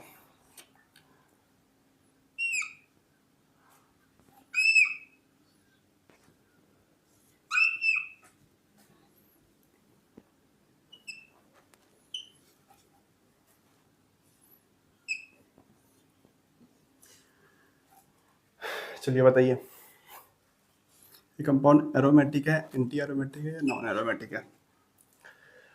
तो देखो सबसे पहले हम चेक करेंगे साइक्लिक है कि नहीं। साइक्लिक है, प्लेनर है कि नहीं, प्लेनर है, प्लेनर है कि नहीं। रिंग में जितने भी एटम है सबका हाइड्रोजन क्या है? sp2 है। तो साइक्लिक है, प्लेनर है, कंप्लीट कॉन्जुगेशन है, double single double, double single double, double single double, double single double, तो कंप्लीट कॉन्जुगेशन है। तो साइक्लिक है, प्लेनर है, कंप्लीट कॉन्जुगेशन है। अब चेक करेंगे कितना पाई इलेक्ट्रॉन है, 2, 2 4, 2 6, 2 8 और ये 10। तो यहाँ पे कितना? 10 पाई इलेक्ट्रॉन है। और 10 पाई इलेक्ट्रॉन के साथ आपका कंपाउंड जो बनना चाहिए वो बनना चाहिए एरोमेटिक, ठीक है नहीं, एरोमेटिक बनना चाहिए। अब मैंने आपको बताया भी था कि यदि 7 एटम या उससे ज़्यादा एटम की रिंग हो और वहाँ पे यदि आपका आंसर एंटी एरोमेटिक आए, 7 एटम या उससे ज़्यादा का एटम का रिंग हो और उसमें आपका आंसर एंटी एरोमेटिक आए तो आपका आंसर एंटी एरोमेटिक नहीं होता है। क्या होता है फ्रेंड? नॉन एरोमेटिक होता है। उसमें रिंग क्या करता है, अपने एक या एक से ज्यादा एटम को प्लेन से बाहर करके अपने आप को नॉन एरोमेटिक बना लेता है। क्यों? क्योंकि नॉन एरोमेटिक की जो स्टेबिलिटी होती है वह एंटी एरोमेटिक से ज्यादा होती है। और यहाँ पे क्या दिक्कत है, ये तो एरोमेटिक है, रिंग तो सबसे ज्यादा स्टेबल है कि नहीं? दिक्कत यहाँ पे एरोमेटिसिटी को लेके नहीं है, यहाँ पे दिक्कत है हाइड्रोजन को लेके। देखो यहाँ पे एक हाइड्रोजन होगा और यहाँ पे भी एक हाइड्रोजन होगा। इस कार्बन के पास एक हाइड्रोजन तो होगा ना, और इस कार्बन के पास भी एक हाइड्रोजन होगा। तो कार्बन 4 बॉन्ड बनाता है, तो अभी तो 3 ही बॉन्ड बना के रखा और एक किसके साथ बनाएगा? हाइड्रोजन के साथ बनाएगा, और ये भी एक हाइड्रोजन के साथ बनाएगा। अब ये 2 हाइड्रोजन है फ्रेंड, इन दोनों में बहुत ज्यादा रिपल्सन हो जाता है। अब ये हाइड्रोजन ऐसे नहीं है, दिखाता हूँ हाइड्रोजन। यहाँ से कैप को, इस कैप को हाइड्रोजन मानिए, तो इसका हाइड्रोजन ऐसे है और इसका हाइड्रोजन ऐसे है, दोनों का हाइड्रोजन ऐसे है। तो दोनों का हाइड्रोजन एक दूसरे के काफी पास आ जाते हैं, जिनकी वजह से क्या होता है कि इन दोनों हाइड्रोजन में बहुत ज्यादा रिपल्सन हो जाता है। इन दोनों हाइड्रोजन में क्या होता है? बहुत ज्यादा रिपल्सन होता है। रिपल्सन होने के कारण क्या होता है, यहाँ पे एक या एक से ज्यादा एटम जो है वो प्लेन से बाहर हो जाती है। यहाँ पे एक या एक से ज्यादा एटम क्या होता है, प्लेन से बाहर होके नॉन प्लेनर हो जाता है, ताकि इन दोनों हाइड्रोजन के बीच में रिपल्सन कम हो। इन दोनों हाइड्रोजन के बीच में क्या हो, रिपल्सन कम हो। तो रिपल्सन कम होने के लिए क्या होता है, यहाँ पे एटम जो होते हैं वो प्लेन से बाहर चले जाते हैं। यदि प्लेन से बाहर चले गए और नॉन प्लेनर हो गए, तो नॉन प्लेनर के साथ आपका कंपाउंड क्या बन जाएगा?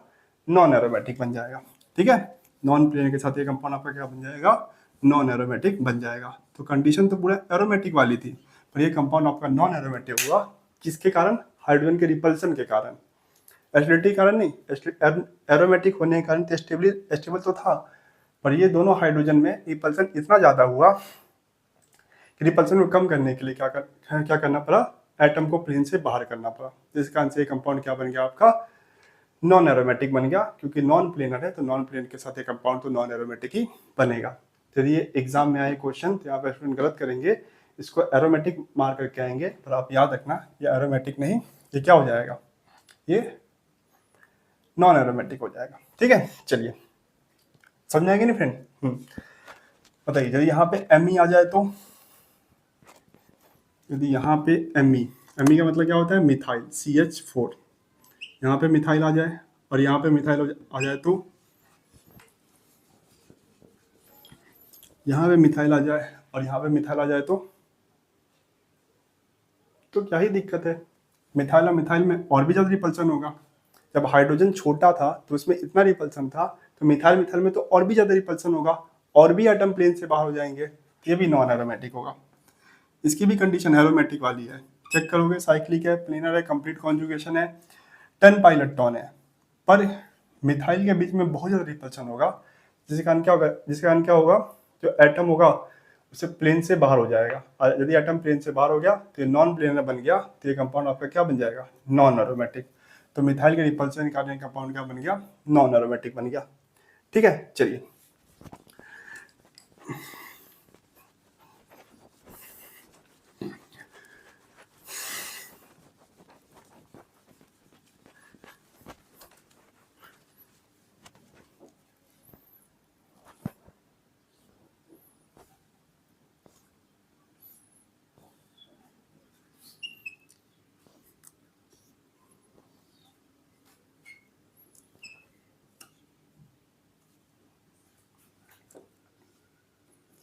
बताइए, ये भी कंपाउंड नॉन एरोमेटिक होगा? नहीं। क्यों? कि देखो, ये जो कंपाउंड था, आपने अभी जो 2 कंपाउंड देखा, वो नॉन एरोमेटिक बन रहा था। क्यों? क्योंकि रिपल्सन के कारण। वहां पे हाइड्रोजन के बीच में रिपल्सन हो रहा था, मिथाइल के बीच में रिपल्सन हो रहा था। पर अब इस कार्बन के पास कोई भी हाइड्रोजन है ही नहीं, और इस कार्बन के पास भी कोई भी हाइड्रोजन नहीं है, तो रिपल्सन कहाँ पे होगा? इस कार्बन के पास 4 बॉन्ड होते हैं ना, तो 1 2 3 4 4 बॉन्ड बना के रखा है। इस कार्बन के पास भी 4 बॉन्ड होते हैं, तो 1 2 3 4 4 बॉन्ड बना के रखा है। तो हाइड्रोजन तो अब है ही नहीं। जब हाइड्रोजन ही नहीं है तो रिपल्सन ही नहीं है, तो ये नॉन एरोमेटिक नहीं होगा। तो कैसे सॉल्व करेंगे इस क्वेश्चन को? ये 2 रिंग वाला क्वेश्चन है, जिसमें दोनों रिंग एक कॉमन ब्रिज से कनेक्ट है। तो इसको कैसे सॉल्व करते हैं? इनके बीच का सबसे पहले हम ब्रिज हटा के सबसे बड़ा रिंग बनाते हैं। इन दोनों रिंग के बीच का ब्रिज हटा के हम सबसे पहले सबसे बड़ा रिंग बनाते हैं और उसमें चेक करते हैं कि हमारा आंसर क्या आ रहा है, फिर से छोटा रिंग और फिर सबसे छोटा रिंग। पर इस केस में जैसे हम ब्रिज को हटाएंगे तो इससे हमारा क्या हो जाएगा, साइक्लिक है, प्लेनर है, कंप्लीट कॉन्जुगेशन है। सर कितना पाई इलेक्ट्रॉन है, 2 2 4 2 6 2 8 2 10, 10 पाई इलेक्ट्रॉन है। और 10 पाई इलेक्ट्रॉन के साथ ये बन जाएगा आपका एरोमेटिक। देखो यहाँ पे बॉन्ड था, अब बोलेंगे सर यहाँ पे हाइड्रोजन, यहाँ पे हाइड्रोजन नहीं, यहाँ पे बॉन्ड था। वो तो हम ऐसे ही क्वेश्चन को सॉल्व करते हैं ना, वो बॉन्ड को हटा के हम सबसे पहले बड़ा रिंग बनाया और बड़े रिंग से हमारा आंसर एरोमेटिक आ गया, तो ये कंपाउंड एरोमेटिक हो जाएगा। यहाँ पे बॉन्ड था, उस बॉन्ड को हमने हटाया इस क्वेश्चन को सॉल्व करने के लिए। हाँ यदि डायरेक्ट ऐसे ही आपका क्वेश्चन होता है जैसे अभी है, तो इसका मतलब यहाँ पे हाइड्रोजन होता और यहाँ पे हाइड्रोजन होता, तो यहाँ पे इस केस में बॉन्ड था, उस बॉन्ड को हटा के हमने आंसर एरोमेटिक लिखा है। हम ऐसे ही सॉल्व करते हैं, यदि दो रिंग कॉमन ब्रिज से कनेक्ट है तो उस ब्रिज को हटा के पहले हम चेक करते हैं, तो इस केस में आपका आंसर हो जाएगा एरोमेटिक। और जब इसको हटा देंगे, क्वेश्चन में हटा के दे, खुद से नहीं, और यहाँ पे हाइड्रोजन आ जाएगा और यहाँ पे हाइड्रोजन आ जाएगा, तो आपका आंसर क्या हो जाएगा, नॉन एरोमेटिक। तो हाइड्रोजन के रिपल्सन के कारण ये कंपाउंड नॉन एरोमेटिक बन रहा है, वरना ऐसी कंडीशन एरोमेटिसिटी वाली थी। और यहाँ पे जब बॉन्ड आ जाएगा तो फिर 2 रिंग वाला क्वेश्चन आ जाएगा, तो उसको कैसे सॉल्व करते हैं वो आपको पता है। ठीक है, चलिए इसमें बताइए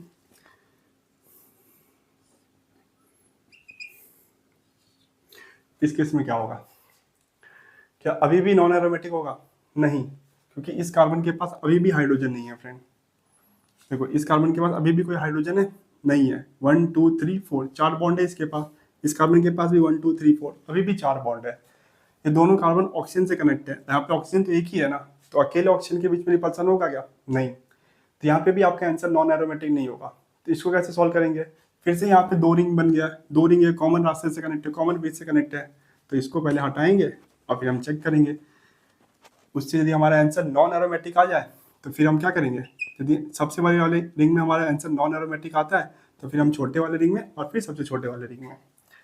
ठीक है, चलिए तो इस तरीके से करना है। याद रखना यदि यहाँ पे कुछ नहीं है, ऐसे है, तब आपका आंसर नॉन एरोमेटिक होगा। और यहाँ पे बॉन्ड आ जाए या कोई एटम आ जाए जिससे ये दोनों कनेक्ट है, जैसे यहाँ पे नाइट्रोजन आ जाए, नाइट्रोजन से कनेक्ट हो जाएगा, तो उस केस में आपका आंसर फिर आपको ये 2 रिंग वाला क्वेश्चन बन जाएगा, जहाँ पे 2 रिंग एक कॉमन ब्रिज या कॉमन रास्ते से कनेक्ट है, तो उस केस में आपको कैसे सॉल्व करना है आपको पता है। ठीक है, यदि दोनों के बीच में कोई भी कनेक्शन ना हो तो उस केस में आपका क्या हो जाएगा, एंटी एरोमेटिक नहीं होगा, नॉन एरोमेटिक बन जाएगा। ठीक है, तो ये क्वेश्चन याद रखना था। थोड़ा अलग है, जैसे कि मैंने आपको पिछले लेक्चर में बताया था कि रिंग में 7 एटम या उससे ज़्यादा एटम हो तो एंटी एरोमेटिक जो है वो किस में कन्वर्ट हो जाता है, नॉन एरोमेटिक में कन्वर्ट हो जाता है। तो यहाँ पे जैसे मैं आपको बता दिया, एग्जाम में आपको यही बातें क्लिक कर जाएगी, हो सकता है आप कंफ्यूज हो जाए, आप सोचेंगे कि सर यहाँ पे 7 से ज़्यादा मेंबर की रिंग है, 7 से ज़्यादा मेंबर की रिंग तो है, पर यहाँ पे एरोमेटिक आंसर आ रहा है, तो यहाँ पे यदि एरोमेटिक आ रहा है तो एरोमेटिक ही होगा, क्योंकि एरोमेटिक की एसिडिटी ज़्यादा है। ऐसी गलती मत करना, वो बात याद रखना, यहाँ पे 2 हाइड्रोजन के बीच में रिपल्सन ज़्यादा हो जाता है, इसलिए कंपाउंड क्या बन जाता है, नॉन एरोमेटिक बन जाता है। चलिए फ्रेंड, अब हम स्टार्ट करते हैं नेक्स्ट टॉपिक, जो कि है bond order. Bond order,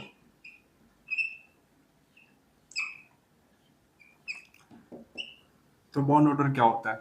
bond order होता है number of bond, number of bonds present between 2 atoms. तो 2 एटम के बीच में जितना बॉन्ड प्रेजेंट होता है वही क्या होता है, उसका बॉन्ड ऑर्डर होता है। 2 एटम के बीच में जितना भी बॉन्ड प्रेजेंट होता है वही उसका क्या होता है, बॉन्ड ऑर्डर होता है। जैसे देखिए CH3 CH3 CH2 CH2 CH CH। तो इन तीनों में आपको पूछ रहा है कि कार्बन और कार्बन के बीच का आप बॉन्ड ऑर्डर बताइए। इन तीनों में आप कार्बन और कार्बन के बीच का बॉन्ड ऑर्डर बताइए। तो इसमें कार्बन और कार्बन के बीच में जितना बॉन्ड होगा वही उसका बॉन्ड ऑर्डर हो जाएगा। इसमें कार्बन और कार्बन के बीच में जितना बॉन्ड प्रेजेंट होगा वही उसका बॉन्ड ऑर्डर हो जाएगा। और इसमें भी कार्बन और कार्बन के बीच में जितना बॉन्ड प्रेजेंट होगा वही उसका क्या हो जाएगा, बॉन्ड ऑर्डर हो जाएगा। तो इसका पहले स्ट्रक्चर बनाते हैं। तो इसका स्ट्रक्चर होता है C H H H H। ये हो गया इसका स्ट्रक्चर। इसका स्ट्रक्चर कैसे होगा,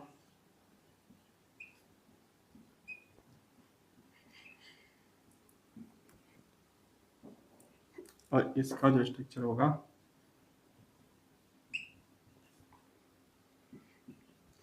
तो इसमें देखिए कार्बन और कार्बन के बीच में कितना बॉन्ड प्रेजेंट है, एक बॉन्ड प्रेजेंट है। तो यहाँ पे जो कार्बन और कार्बन के बीच का जो बॉन्ड ऑर्डर हो जाएगा वो कितना हो जाएगा, 1। यहाँ पे कार्बन और कार्बन के बीच में कितना बॉन्ड प्रेजेंट है, 2 बॉन्ड प्रेजेंट है। तो इसका जो इसमें जो बॉन्ड हो जाएगा कार्बन और कार्बन के बीच का वो कितना हो जाएगा, 2। इसमें कार्बन और कार्बन के बीच में 3 बॉन्ड प्रेजेंट है। तो इसमें जो बॉन्ड ऑर्डर हो जाएगा कार्बन और कार्बन के बीच का वो कितना हो जाएगा, 3 हो जाएगा। यहाँ पे कार्बन और कार्बन के बीच में एक बॉन्ड प्रेजेंट है तो इसका बॉन्ड ऑर्डर 1 हो जाएगा। यहाँ पे कार्बन और कार्बन के बीच में 2 बॉन्ड प्रेजेंट है तो इसका बॉन्ड ऑर्डर 2 हो जाएगा। और इसमें कार्बन और कार्बन के बीच में 3 बॉन्ड प्रेजेंट है तो इसमें कार्बन और कार्बन के बीच का बॉन्ड ऑर्डर कितना हो जाएगा, 3 हो जाएगा। पर यहाँ पे यदि आपको पूछे कि कार्बन और हाइड्रोजन के बीच का बॉन्ड ऑर्डर बताइए, बॉन्ड ऑर्डर ऑफ कार्बन और हाइड्रोजन के बीच का बताइए, तो कितना हो जाएगा। तो यहाँ पे जितने भी कार्बन और हाइड्रोजन के बीच में बॉन्ड है वो एक ही है। तो यहाँ पे कार्बन हाइड्रोजन के बीच में एक बॉन्ड प्रेजेंट है। यहाँ पे भी कार्बन और हाइड्रोजन के बीच में कोई भी कार्बन और कोई भी हाइड्रोजन उठा के देख लीजिए, हर एक कार्बन और हाइड्रोजन के बीच में एक ही बॉन्ड प्रेजेंट है, एक एक एक। तो यहाँ पे भी कार्बन और हाइड्रोजन के बीच का बॉन्ड ऑर्डर कितना हो जाएगा, 1 हो जाएगा। और यहाँ पे भी कार्बन और हाइड्रोजन के बीच का जो बॉन्ड ऑर्डर है वो कितना हो जाएगा, 1 हो जाएगा। तो दो एटम के बीच में जितना बॉन्ड प्रेजेंट है वही उसका क्या हो जाता है, बॉन्ड ऑर्डर हो जाता है। इस केस में कार्बन और कार्बन के बीच में एक ही बॉन्ड प्रेजेंट था तो यहाँ पे कार्बन कार्बन के बीच का बॉन्ड ऑर्डर कितना हो जाएगा, 1। यहाँ पे कार्बन कार्बन के बीच में 2 बॉन्ड प्रेजेंट था तो यहाँ पे कार्बन कार्बन के बीच का बॉन्ड ऑर्डर कितना हो जाएगा, 2। यहाँ पे कार्बन कार्बन के बीच में 3 बॉन्ड प्रेजेंट था इसलिए इसका बॉन्ड ऑर्डर कितना हो जाएगा, 3। ठीक है, चलिए समझ में आया, समझ में आया। चलिए अब यदि मैं इसका बॉन्ड ऑर्डर कंपेयर कराऊं तो बताइए किसका बॉन्ड, इन तीनों में से किस में कार्बन और कार्बन के बीच में बॉन्ड ऑर्डर ज़्यादा है, तो किसका हो जाएगा यहाँ पे बताइए। देखो कार्बन और हाइड्रोजन का जो बॉन्ड ऑर्डर है वो तीनों में सेम होगा। जितना अल्केन में होगा कार्बन हाइड्रोजन के बीच का बॉन्ड उतना ही अल्कीन में होगा और उतना ही अल्काइन में होगा। तीनों में कार्बन और कार्बन हाइड्रोजन के बीच में एक ही बॉन्ड प्रेजेंट है, तीनों में कार्बन हाइड्रोजन के बीच में एक ही बॉन्ड प्रेजेंट है। पर यदि कार्बन और कार्बन के बीच यदि बॉन्ड ऑर्डर में पूछो, यदि मैं इसको ए बोल दूं, इसको बी बोल दूं और इसको सी बोल दूं, तो जो अल्कीन है सी वाला जो स्ट्रक्चर है उसमें कार्बन और कार्बन के बीच में बॉन्ड ऑर्डर 3 है। यदि बॉन्ड ऑर्डर पूछे आपको कार्बन और कार्बन के बीच में तो सी का ज़्यादा हो जाएगा क्योंकि यहाँ पे कार्बन कार्बन के बीच में 3 बॉन्ड है, यहाँ पे कार्बन कार्बन के बीच में 2 बॉन्ड है, फिर बी होगा और फिर सबसे लास्ट में ए होगा। ठीक है, तो जहाँ पे कार्बन और कार्बन के बीच में बॉन्ड ऑर्डर ज़्यादा वो बॉन्ड ऑर्डर के ऑर्डर में आगे आ जाएगा जो कि ये हो जाएगा क्योंकि यहाँ पे कार्बन और कार्बन के बीच में 3 बॉन्ड ऑर्डर है तो ये बॉन्ड ऑर्डर के ऑर्डर में सबसे आगे और ये सबसे पीछे क्योंकि कार्बन और कार्बन के बीच में एक ही बॉन्ड है। ठीक है, चलिए समझ में आया। तो ये था आपका बॉन्ड ऑर्डर। बॉन्ड ऑर्डर क्या होता है, दो एटम के बीच में जितना बॉन्ड प्रेजेंट होता है वही उसका क्या होता है, बॉन्ड ऑर्डर होता है। दो एटम के बीच में जितना बॉन्ड प्रेजेंट होता है वही उसका क्या होता है, बॉन्ड ऑर्डर होता है। ठीक है,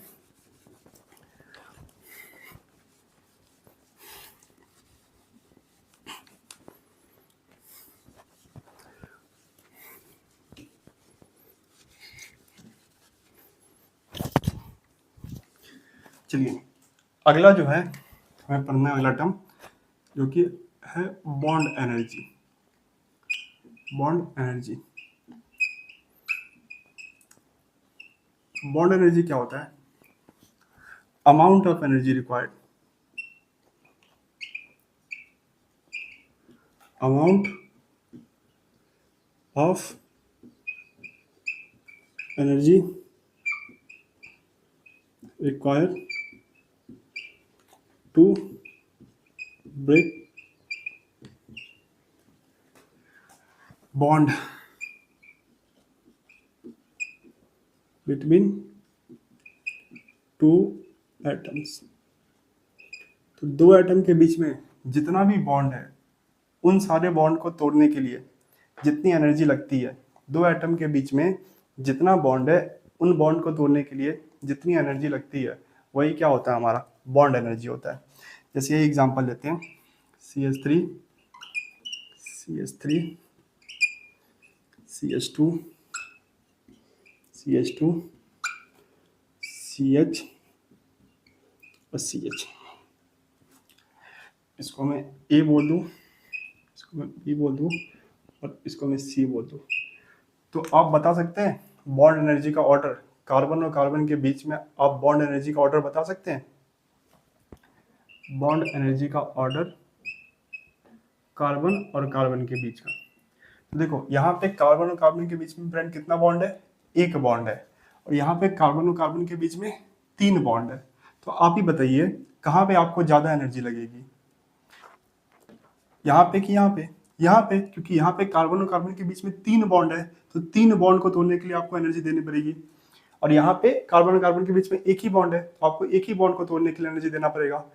तो यहाँ पे बॉन्ड एनर्जी ज्यादा हो जाएगा और यहाँ पे कम हो जाएगा, क्योंकि यहाँ पे कार्बन कार्बन के बीच में एक ही बॉन्ड है, तो हमें एक ही बॉन्ड को तोड़ना पड़ेगा। और यहाँ पे कार्बन कार्बन के बीच में 3 बॉन्ड है, तो हमें 3 बॉन्ड को तोड़ना पड़ेगा। तो 3 बॉन्ड को तोड़ने के लिए ज्यादा एनर्जी लगेगी और एक बॉन्ड को तोड़ने के लिए कम। तो सी की बॉन्ड एनर्जी ज्यादा हो जाएगी, फिर हो जाएगा बी, और फिर ए सबसे लास्ट में होगा। समझ में? ये सबसे लास्ट में होगा, क्योंकि यहाँ पे कार्बन कार्बन के बीच में एक ही बॉन्ड है, यहाँ पे कार्बन कार्बन के बीच में 2 बॉन्ड है, और यहाँ पे कार्बन कार्बन के बीच में 3 बॉन्ड है। तो जहाँ पे बॉन्ड ज्यादा होगा दो एटम के बीच में, वहां पे एनर्जी भी ज्यादा लगेगी, और जहाँ पे बॉन्ड कम होगा दो एटम के बीच में, वहां पे एनर्जी भी क्या होगा, कम होगा। ठीक है, ये रहा बॉन्ड एनर्जी का ऑर्डर कार्बन और कार्बन के बीच का। क्या यही ऑर्डर था बॉन्ड ऑर्डर का कार्बन और कार्बन के बीच में? इस वाले एग्जाम्पल के लिए क्या बॉन्ड ऑर्डर का भी यही ऑर्डर था जो बॉन्ड एनर्जी का है? हाँ, जो बॉन्ड ऑर्डर का जो ऑर्डर था वही बॉन्ड एनर्जी का भी ऑर्डर था। तो हम ऐसा बोल सकते हैं क्या फ्रेंड कि बॉन्ड एनर्जी जो होता है वो डायरेक्टली प्रोपोर्शनल होता है बॉन्ड ऑर्डर के। बताइए कैसा बोल सकते हैं हम? बॉन्ड एनर्जी जो होता है वो डायरेक्टली प्रोपोर्शनल होता है बॉन्ड ऑर्डर के। जहाँ पे बॉन्ड ऑर्डर ज़्यादा वहाँ पे बॉन्ड एनर्जी भी ज़्यादा, और जहाँ पे बॉन्ड ऑर्डर कम वहाँ पे बॉन्ड एनर्जी भी कम। जैसे इसकी इन तीनों में इसमें सबसे ज़्यादा कार्बन कार्बन के बीच में बॉन्ड ऑर्डर था, तो इस केस में कार्बन कार्बन के बीच में बॉन्ड एनर्जी सबसे ज़्यादा इसमें होगा। तो यहाँ पे कार्बन कार्बन के बीच में बॉन्ड ऑर्डर सबसे कम था, तो इसमें इसका बॉन्ड एनर्जी सबसे कम हो जाएगा। तो बॉन्ड एनर्जी जो होता है डायरेक्टली प्रोपोर्शनल होता है बॉन्ड ऑर्डर। जहाँ पे बॉन्ड ऑर्डर ज़्यादा होगा वहाँ पे बॉन्ड एनर्जी भी ज़्यादा होगा, क्योंकि बॉन्ड ऑर्डर का मतलब यही होता है कि दो एटम के बीच का बॉन्ड, दो एटम के बीच में ज़्यादा बॉन्ड है तो उन बॉन्ड को तोड़ने के लिए हमें ज़्यादा एनर्जी लगेगा, तो बॉन्ड एनर्जी भी ज़्यादा होगा। तो बॉन्ड एनर्जी डायरेक्टली प्रोपोर्शनल होता है बॉन्ड ऑर्डर के। ठीक है, चलिए समझ में? तो अभी तक हमने 2 टर्म पढ़ा, एक तो बॉन्ड ऑर्डर और दूसरा बॉन्ड एनर्जी। बॉन्ड ऑर्डर क्या होता है? दो एटम के बीच में जितना भी बॉन्ड है उसी को हम क्या बोल देते हैं? बॉन्ड ऑर्डर बोल देते हैं। और बॉन्ड एनर्जी क्या होता है कि दो एटम के बीच में जितने भी बॉन्ड है उन सब बॉन्ड को तोड़ने के लिए हमें जितनी एनर्जी लगेगी उसी को हम क्या बोल देते हैं? बॉन्ड एनर्जी बोल देते हैं।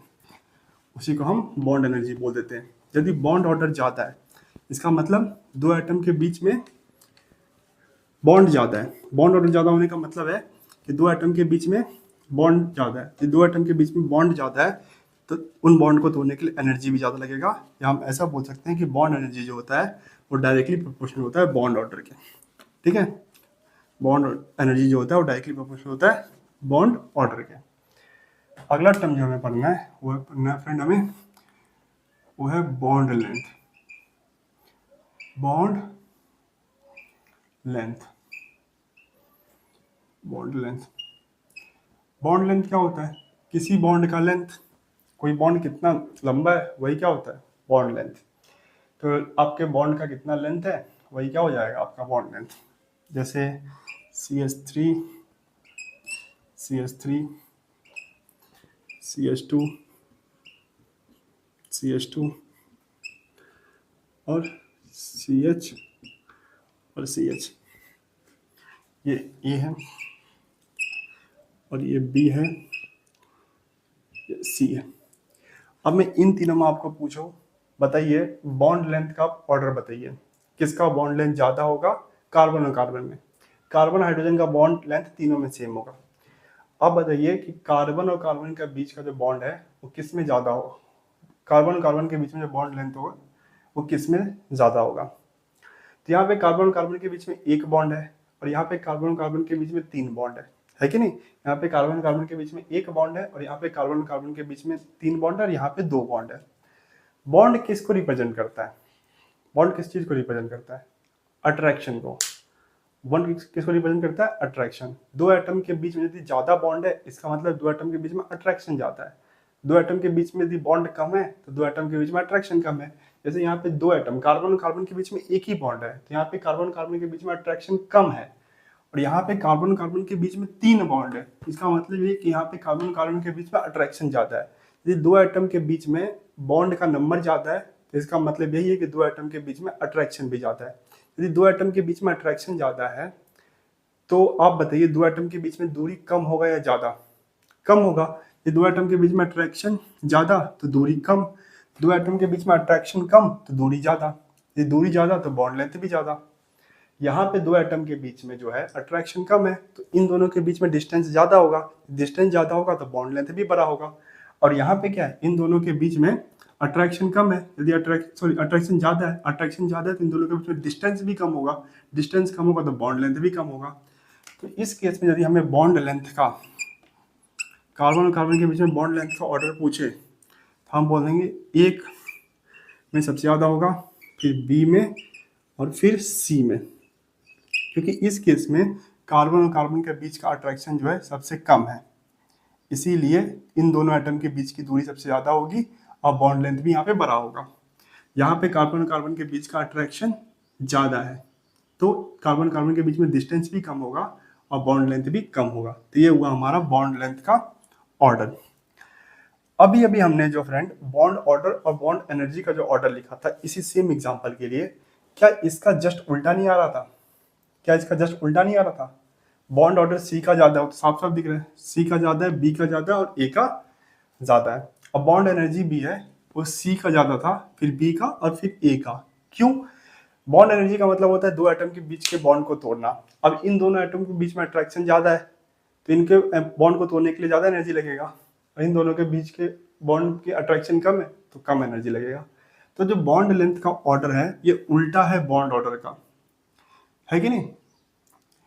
बॉन्ड लेंथ का जो ऑर्डर है उल्टा है बॉन्ड ऑर्डर का, समझ में भी आता है। यदि बॉन्ड ऑर्डर ज्यादा हो जाएगा तो अट्रैक्शन ज्यादा हो जाएगा, यदि बॉन्ड ऑर्डर ज्यादा हो जाएगा तो अट्रैक्शन ज्यादा हो जाएगा, यदि अट्रैक्शन ज्यादा हो जाएगा तो बॉन्ड लेंथ कम हो जाएगा, है कि नहीं।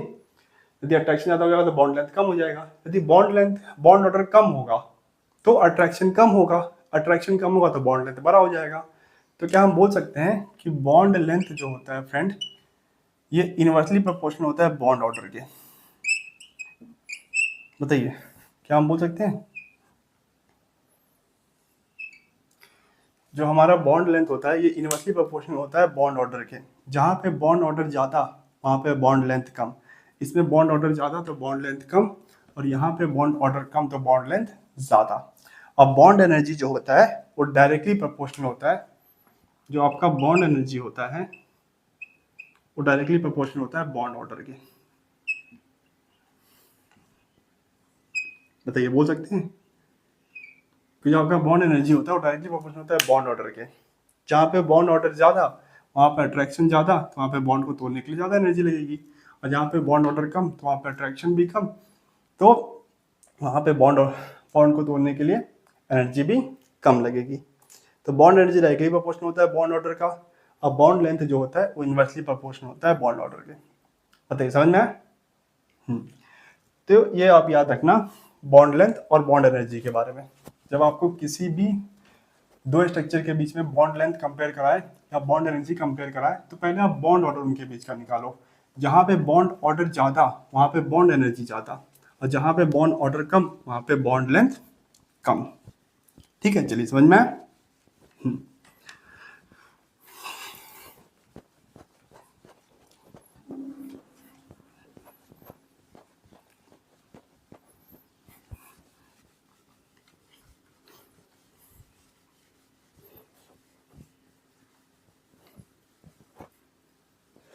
चलिए अगली हेडिंग लगाइए जो कि है bond order in resonating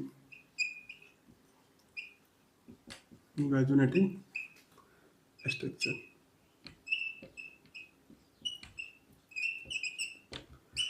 resonating structure में हम कैसे बॉन्ड ऑर्डर निकालते हैं? Bond order in resonating structure.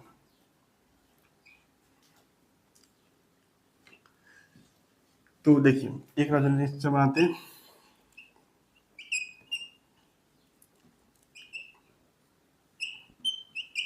ये यदि मैं इसमें पूछूं आपको कि कार्बन और ऑक्सीजन के बीच में, इस कार्बन और ऑक्सीजन के बीच का बॉन्ड ऑर्डर बताइए, तो आप बता देंगे सर 2 होता है। हमें साफ साफ दिख रहा है कि कार्बन और ऑक्सीजन के बीच में 2 बॉन्ड है। तो आपने अभी बताया कि 2 एटम के बीच में जितना बॉन्ड होता है वही उसका बॉन्ड ऑर्डर होता है। तो इस केस में इस कार्बन और ऑक्सीजन के बीच में 2 बॉन्ड हो जाएगा। पर आप यदि आप रेजोनेंस का लेक्चर देख के आए होंगे तो आपको पता है कि ये मॉलिक्यूल क्या करेगा, रेजोनेंस दिखाएगा। डबल, सिंगल और loan pair, double single lone pair है तो ये मॉलिक्यूल क्या करेगा, रेजोनेंस दिखाएगा। तो CH3 C S1 ये 2 फॉर्म में एग्जिस्ट करता है, ऐसे भी होता है और ऐसे भी होता है। ये दोनों फॉर्म में एग्जिस्ट करता है कि नहीं करता है? दोनों फॉर्म में एग्जिस्ट करता है, ऐसे भी एग्जिस्ट करता है और ऐसे भी एग्जिस्ट करता है। तो यदि मैं बोलूँ कि आप बोल रहे हैं कि कार्बन और ऑक्सीजन के बीच में यदि बॉन्ड ऑर्डर 2 है, तो बताइए यहाँ पे तो कार्बन ऑक्सीजन के बीच में बॉन्ड ऑर्डर 1 ही है। तो आप इसके लिए जो बोल रहे थे कि बॉन्ड ऑर्डर 2 है, तो मैं तो बोलूंगा इसके लिए बॉन्ड ऑर्डर 1 है। और दोनों स्ट्रक्चर सही है, ऐसा नहीं कि स्ट्रक्चर गलत है। और दोनों जो होता है यहाँ पे डबल बॉन्ड की जो पोजीशन होती है बहुत तेजी से चेंज होती है। कुछ समय के लिए यहाँ पे होता है, अगले पल के लिए यहाँ पे चले जाता है। बहुत तेजी से यहाँ पे डबल बॉन्ड की पोजीशन चेंज होती है कि नहीं? तो आप कैसे बोल सकते हैं कि यहाँ पे कार्बन ऑक्सीजन के बीच में डबल बॉन्ड ऑर्डर 2 है, यहाँ पे तो 1 ही है। तो ऐसे टाइप के क्वेश्चन हम कैसे सॉल्व करेंगे? तो देखिए, बॉन्ड ऑर्डर में 2 तरीके के क्वेश्चन बनेंगे। एक तो ऐसे मॉलिक्यूल जहाँ पे रेजोनेंस नहीं होता होगा, जैसे कि हमने अल्केन और अल्काइन में देखा, वहाँ पे रेजोनेंस हो रहा था, नहीं हो रहा था। तो वहाँ पे 2 एटम के बीच में जितना भी बॉन्ड प्रेजेंट था, वहाँ पे आपने सीधा वही उसका बॉन्ड ऑर्डर बता दिया। पर जब रेजोनेंस हो रहा हो, यदि किसी मॉलिक्यूल में रेजोनेंस हो रहा हो, तो फिर हम ऐसे नहीं बताएंगे, एक ही स्ट्रक्चर को देख के हम उसका बॉन्ड ऑर्डर नहीं बताएंगे। हम सारे उसके रेजोनेंस स्ट्रक्चर ड्रॉ करेंगे और फिर हम उसका बॉन्ड ऑर्डर बता करेंगे। कैसे, चलिए बताते हैं। अब रेजोनेटिंग स्ट्रक्चर में भी 2 कंडीशन है। एक तो आइडेंटिकल, जो बॉन्ड ऑर्डर निकालते हैं हम रेजोनेटिंग स्ट्रक्चर में, इसमें भी 2 कंडीशन है। पहला जो है वो है identical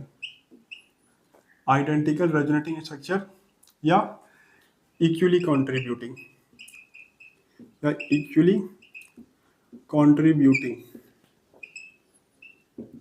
resonating structure. Identical resonating structure या इक्वली कंट्रीब्यूटिंग रेजोनेटिंग स्ट्रक्चर। इसमें क्या होगा, जितने भी एक मॉलिक्यूल के जितने भी रेजोनेटिंग स्ट्रक्चर, एक मॉलिक्यूल या एक आयन के जितने भी रेजोनेटिंग स्ट्रक्चर बनेंगे वो सारे इक्वल होंगे। एक मॉलिक्यूल या एक आयन के जितने भी रेजोनेटिंग स्ट्रक्चर बनेंगे वो सारे कैसे होंगे, इक्वल होंगे। जैसे देखिए यही वाला एग्जांपल, CH3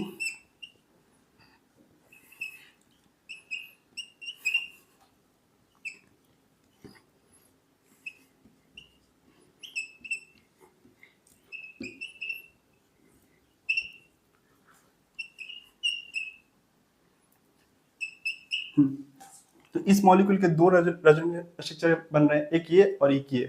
क्या दोनों इक्वल नहीं है? क्या दोनों आइडेंटिकल नहीं है? क्या दोनों इक्वली कंट्रीब्यूटिंग रेजोनेटिंग स्ट्रक्चर नहीं है?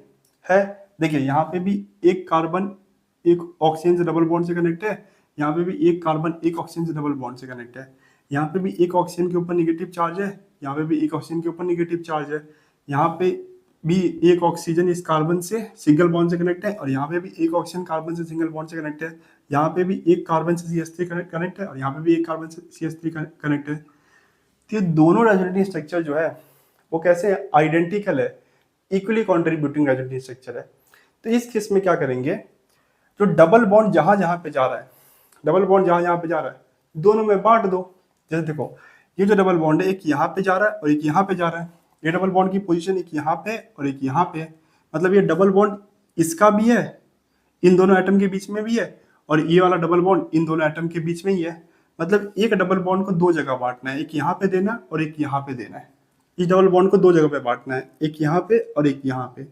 तो बताइए इसको कितना मिलेगा, इसको कितना मिलेगा, आधा आधा। इस डबल बॉन्ड देखो, एक डबल बॉन्ड को हमें दो पार्टों में बांटना है ना, एक डबल बॉन्ड को हमें दो पार्ट में, एक यहाँ पे और एक यहाँ पे। तो एक को कितना मिलेगा 1/2, एक को दो में बांटना है तो 0.5। तो इस डबल बॉन्ड में से 0.5 इसको मिलेगा और इस डबल बॉन्ड में से 0.5 इसको मिलेगा। तो इन दोनों के बीच में 0.5 इस डबल बॉन्ड का और इन दोनों के बीच में 0.5 इस डबल बॉन्ड का।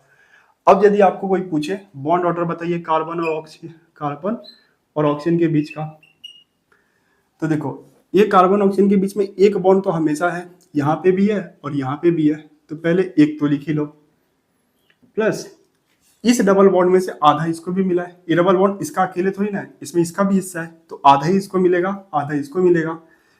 तो एक डबल बॉन्ड का आधा कितना हो जाएगा 0.5। तो एक तो इसके पास पहले से था और इसमें से आधा, तो 1 + 0.5 तो कितना हो जाएगा 1.5। तो यहाँ पे कार्बन ऑक्सीजन के बीच का बॉन्ड ऑर्डर कितना होगा 1.5।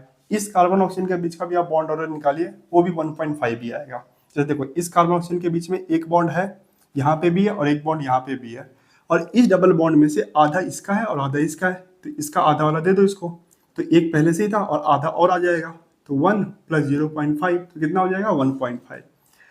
तो इस तरीके से आपको क्या करना है, इक्वली कॉन्ट्रीब्यूटिंग रेजोनेटिंग स्ट्रक्चर का आपको क्या करना है, बॉन्ड ऑर्डर निकालना है। वहां पे जो डबल बॉन्ड जहां जितनी पोजीशन पे जा रहा है डबल बॉन्ड को उतने में ही बांट दो। यदि यहाँ पे देखो, यहाँ पे एक डबल बॉन्ड दो जगह पे बट रहा था, इसलिए 0.5 दोनों को मिला।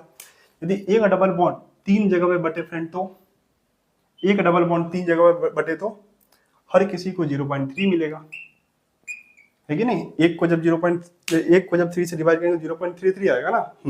और एक डबल बॉन्ड यदि चार जगह पे बटे तो हर किसी को कितना मिलेगा, एक डबल बॉन्ड यदि चार जगह पे बटे तो हर किसी को 0.25 मिलेगा। तो इस तरीके से आपको करना है। ठीक है, चलिए एक और एग्जांपल दिखाते हैं, मिटा दे इसको।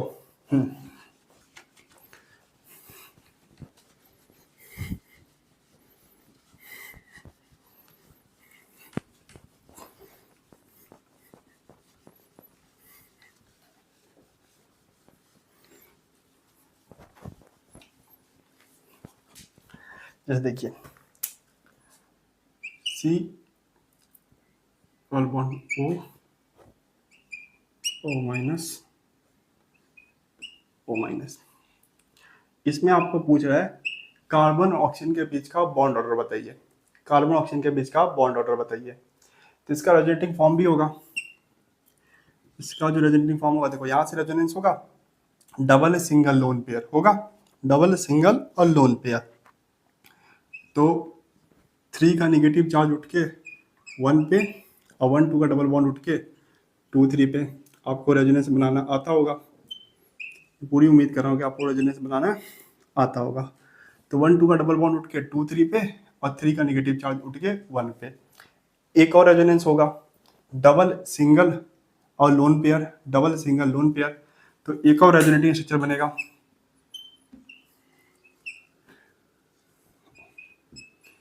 तो 1 2 का डबल बॉन्ड उठ के 2 3 पे और 3 का नेगेटिव चार्ज उठ के 1 पे। ये हो गया आपका C, ये हो गया B और ये आपका हो गया A। ठीक है, ये हो गया आपका A, ये हो गया B और ये हो गया आपका C।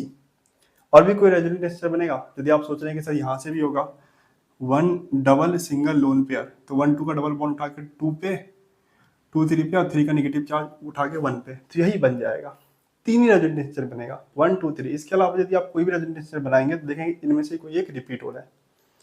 तो इनमें आपको क्या पूछ रहा है कि बॉन्ड ऑर्डर पूछ रहा है किसके, कार्बन ऑक्सीजन के बीच में। तो कोई भी एक कार्बन ऑक्सीजन ले लीजिए, जैसे मैं ये कार्बन ऑक्सीजन ले लेता हूँ, तो यहाँ पे जो डबल बॉन्ड है, ये वाला एक बॉन्ड है, ये तो 3 जगह पे बट रहा है। इसमें तो इसके पास है, इसमें इसके पास है और इसमें इसके पास है। इस कार्बन ऑक्सीजन के बीच में एक बॉन्ड तो हमेशा है, यहाँ पे भी है, यहाँ पे भी है और यहाँ पे भी है। एक बॉन्ड, दो बॉन्ड में से एक बॉन्ड तो इसके खुद का है, पर ये जो है ये डबल बॉन्ड वो इसका इन दोनों के बीच का ही नहीं है, ये डबल बॉन्ड 3 जगह पे बट रहा है, एक यहाँ पे भी, एक यहाँ पे भी, एक यहाँ पे भी। ये डबल बॉन्ड 3 जगह पे बट रहा है, एक यहाँ पे, एक यहाँ पे, एक यहाँ पे। तो इसमें इसका कितना हिस्सा होगा? यदि एक डबल बॉन्ड 3 जगह पे बट रहा है तो इसको कितना मिलेगा? 0.33। तो 1 प्लस 0.33 तो कितना हो जाएगा फ्रेंड? 1.33। 1.33 समझ में? किसी भी कार्बन और ऑक्सीजन के बीच का बॉन्ड ऑर्डर निकालिए, यही आएगा। जैसे मैं ये कार्बन और ऑक्सीजन के बीच का बॉन्ड ऑर्डर निकाल के दिखाऊं, चलिए। तो देखिए कार्बन और ऑक्सीजन के बीच में एक बॉन्ड तो तीनों में है, ये जो एक बॉन्ड है ये तो तीनों में है, तो एक तो प्लस कर लो। प्लस यहाँ पे जो ये बॉन्ड है दूसरा डबल बॉन्ड, ये पूरा इसका नहीं है, ये कितनी जगह पे बट रहा है? 1 2 3। एक डबल बॉन्ड 3 जगह पे बट रहा है, तो इसको कितना मिलेगा? 0.3 मिलेगा। तो 1 प्लस 0.33 कितना हो गया? 1.33। इस कार्बन ऑक्सीजन के बीच का भी आप बॉन्ड ऑर्डर निकालिए, तो यही आएगा। सॉरी, इस कार्बन ऑक्सीजन के बीच में एक बॉन्ड तो हमेशा है इसके पास, और ये जो एक डबल बॉन्ड है 3 जगह पे बट रहा है 1 2 3, तो इसमें इसका कितना हो जाएगा? 0.33। तो यहाँ पे कार्बन ऑक्सीजन के बीच का बॉन्ड ऑर्डर कितना होगा? 0.33 होगा, सॉरी 1.33 होगा। समझ में? एक डबल बॉन्ड 3 जगह पे बट रहा है तो हर किसी को डबल बॉन्ड का 0.33% मिलेगा। चलिए समझ में? 0.33 मिलेगा, 0.33 नहीं 33% मिलेगा ना। डबल बॉन्ड का 33% हर किसी को मिलेगा। 0.33 हिस्सा जो है या पार्ट है तीनों को मिलेगा। इस तरीके से आपको आइडेंटिकल या इक्वली कॉन्ट्रीब्यूटिंग रेजोनेटिंग स्ट्रक्चर के क्या करना है? बॉन्ड ऑर्डर निकालना है। अभी एक शॉर्टकट फॉर्मूला भी बता देंगे। अभी रेजोनेटिंग स्ट्रक्चर बना के दिखा रहे हैं आपको। एक इसका शॉर्टकट फॉर्मूला भी होता है, उससे आपको कोई भी रेजोनेटिंग स्ट्रक्चर बनाने की जरूरत नहीं है, पर पहले आप कॉन्सेप्ट सीख लीजिए, फिर मैं आपको एक फॉर्मूला बता देता हूँ। उस फॉर्मूले का इस्तेमाल करके आपको कोई भी रेजोनेटिंग स्ट्रक्चर बनाने की जरूरत नहीं है, सीधा फॉर्मूला का इस्तेमाल कीजिए, आपका आंसर आ जाएगा। जैसे देखिए इसमें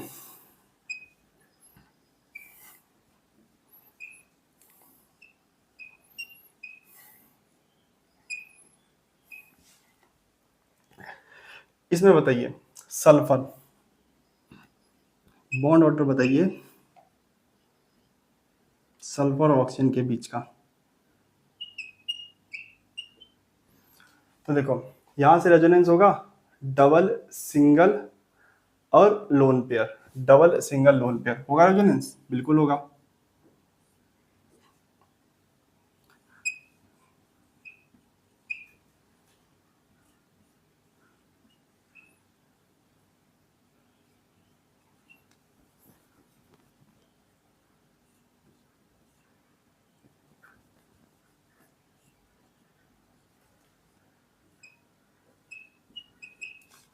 और यहीं पे रेजोनेंस होगा, यहां से होगा डबल सिंगल लोन पेयर।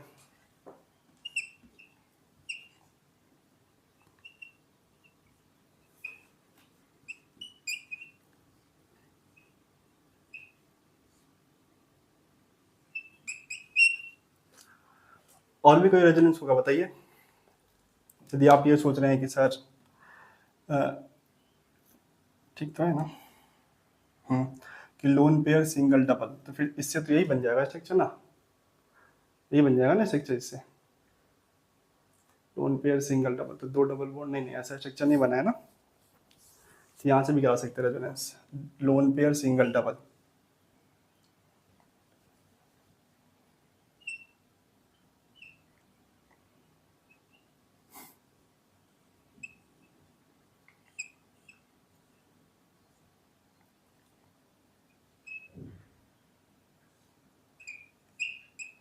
देखो ऐसा सेम पे बना है, नहीं बना है। ये दोनों सेम है पर अलग अलग है ना।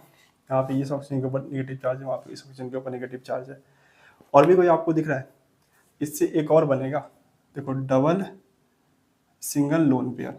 तो यहाँ पे क्या होगा, इस डबल बॉन्ड को उठा के आप यहाँ पे लगा दोगे और ये नेगेटिव चार्ज को उठा के आप यहाँ पे लगा दोगे, तो एक और रेजोनेंस स्ट्रक्चर बन जाएगा। जैसे कि कितना 1 2 3 4 5, मेरे ख्याल से 5 या 6 रेजोनेंस स्ट्रक्चर बनेगा। ठीक है चलिए, पर इसमें देखिए यदि आपको सल्फर ऑक्सीजन के बीच का आपको पूछ रहा है बॉन्ड ऑर्डर, जैसे इस सल्फर ऑक्सीजन के बीच का मैं निकालता हूँ, तो देखो इस सल्फर ऑक्सीजन के बीच का यदि मैं बॉन्ड ऑर्डर निकालूं, तो सबसे पहले एक बॉन्ड तो इस सल्फर ऑक्सीजन के बीच का खुद का है, चाहे इसमें देखिए, चाहे इसमें देखिए, चाहे इसमें देखिए, चाहे इसमें देखिए, हर सल्फर ऑक्सीजन में जो है एक बॉन्ड तो प्रेजेंट ही रहता है।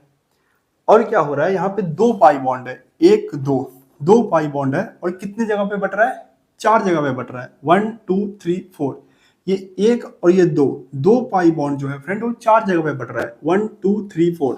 तो एक को कितना मिलेगा, पाई बॉन्ड कितना है, दो, बट कितनी जगह पे रहा है, चार जगह पे, तो एक को कितना मिलेगा, 0.5। जब 2 से 4 को डिवाइड करेंगे 0.5 ही आएगा ना, 0.5। तो इस डबल बॉन्ड में 0.5 इसको मिलेगा, इसको मिलेगा, इस डबल बॉन्ड में 0.5 इसको मिलेगा, इसको मिलेगा, दो पाई बॉन्ड है और चार जगह पे बट रहा है, तो हर एक को कितना मिलेगा, 0.5 मिलेगा।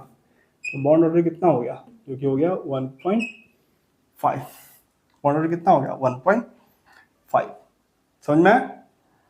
तो इस तरीके से आपको आइडेंटिकल या इक्वली कंट्रीब्यूटिंग रेजोनेंस के बारे में बताना है। ठीक है, क्या करना है, सारे रेजोनेंस बनाना है।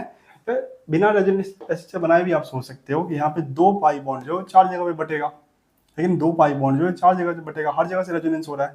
Lone pair single, sorry double single lone pair, double single lone pair, double single lone pair, double single lone pair, हर जगह से रेजोनेंस हो रहा है। मतलब यही है कि ये दो पाई बॉन्ड जो है चार जगह पे बटेगा, तो हर किसी को कितना मिलेगा, 0.5 मिलेगा। तो इसमें सल्फर ऑक्सीजन के बीच का जो बॉन्ड ऑर्डर कितना हो जाएगा, 1.5 हो जाएगा। किसी भी सल्फर ऑक्सीजन के बीच का बॉन्ड ऑर्डर निकालो 1.5 ही आएगा।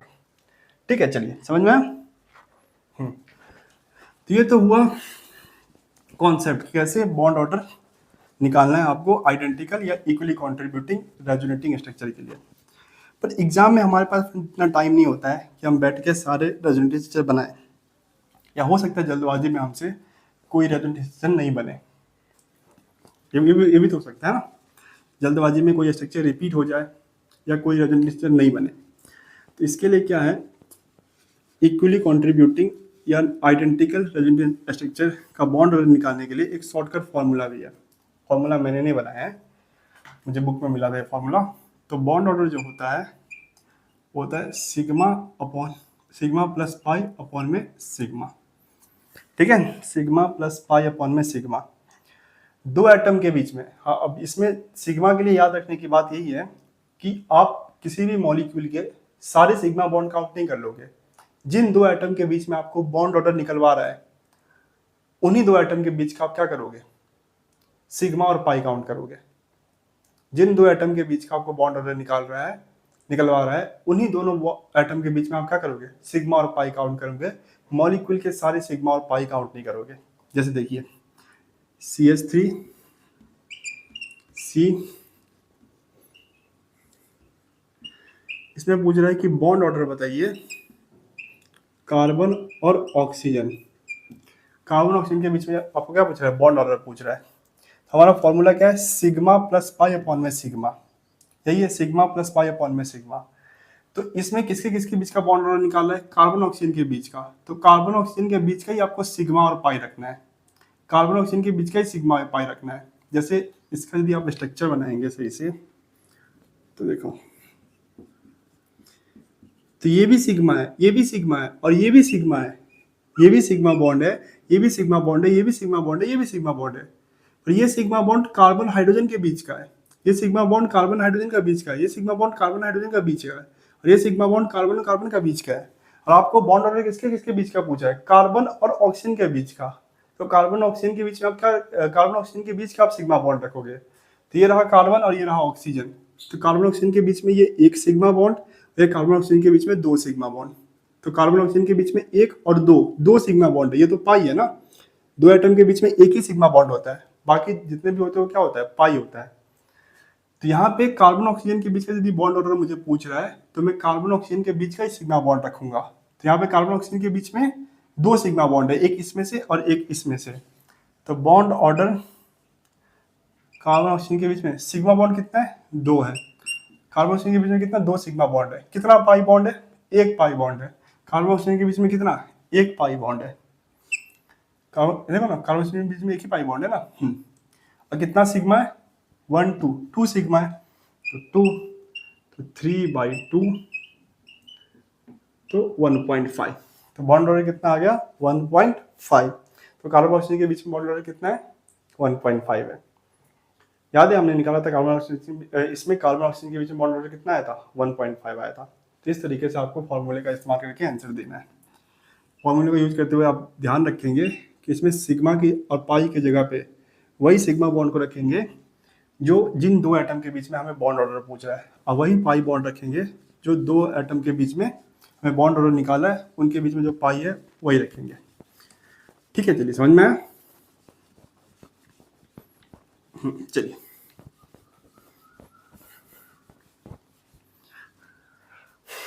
जैसे अभी हमने एक और क्वेश्चन किया था ना,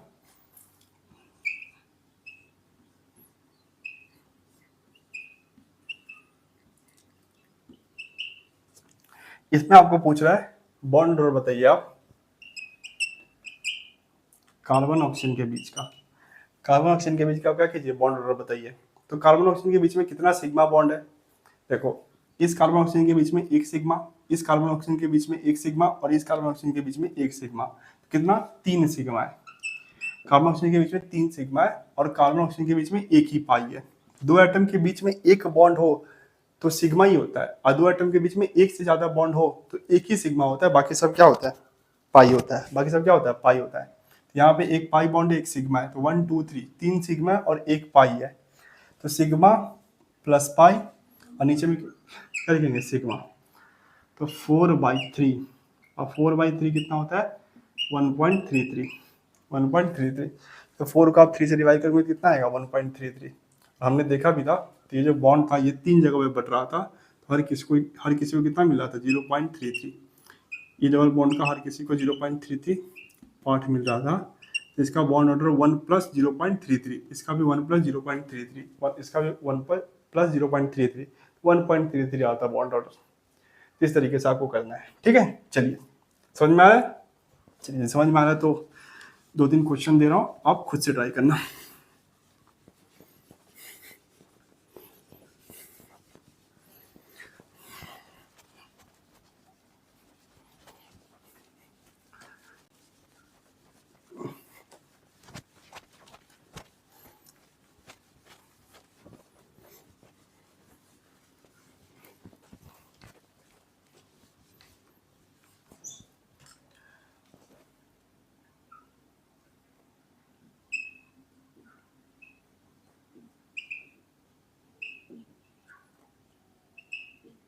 चलिए बॉन्ड ऑर्डर बताइए सल्फर ऑक्सीजन के बीच का।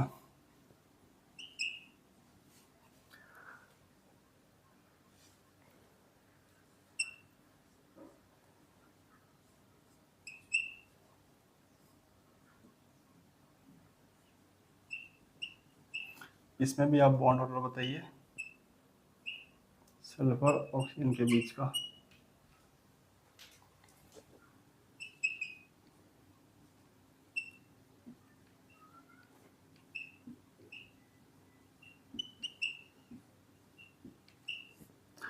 इसमें आप बॉन्ड ऑर्डर बताइए फॉस्फोरस और ऑक्सीजन के बीच का।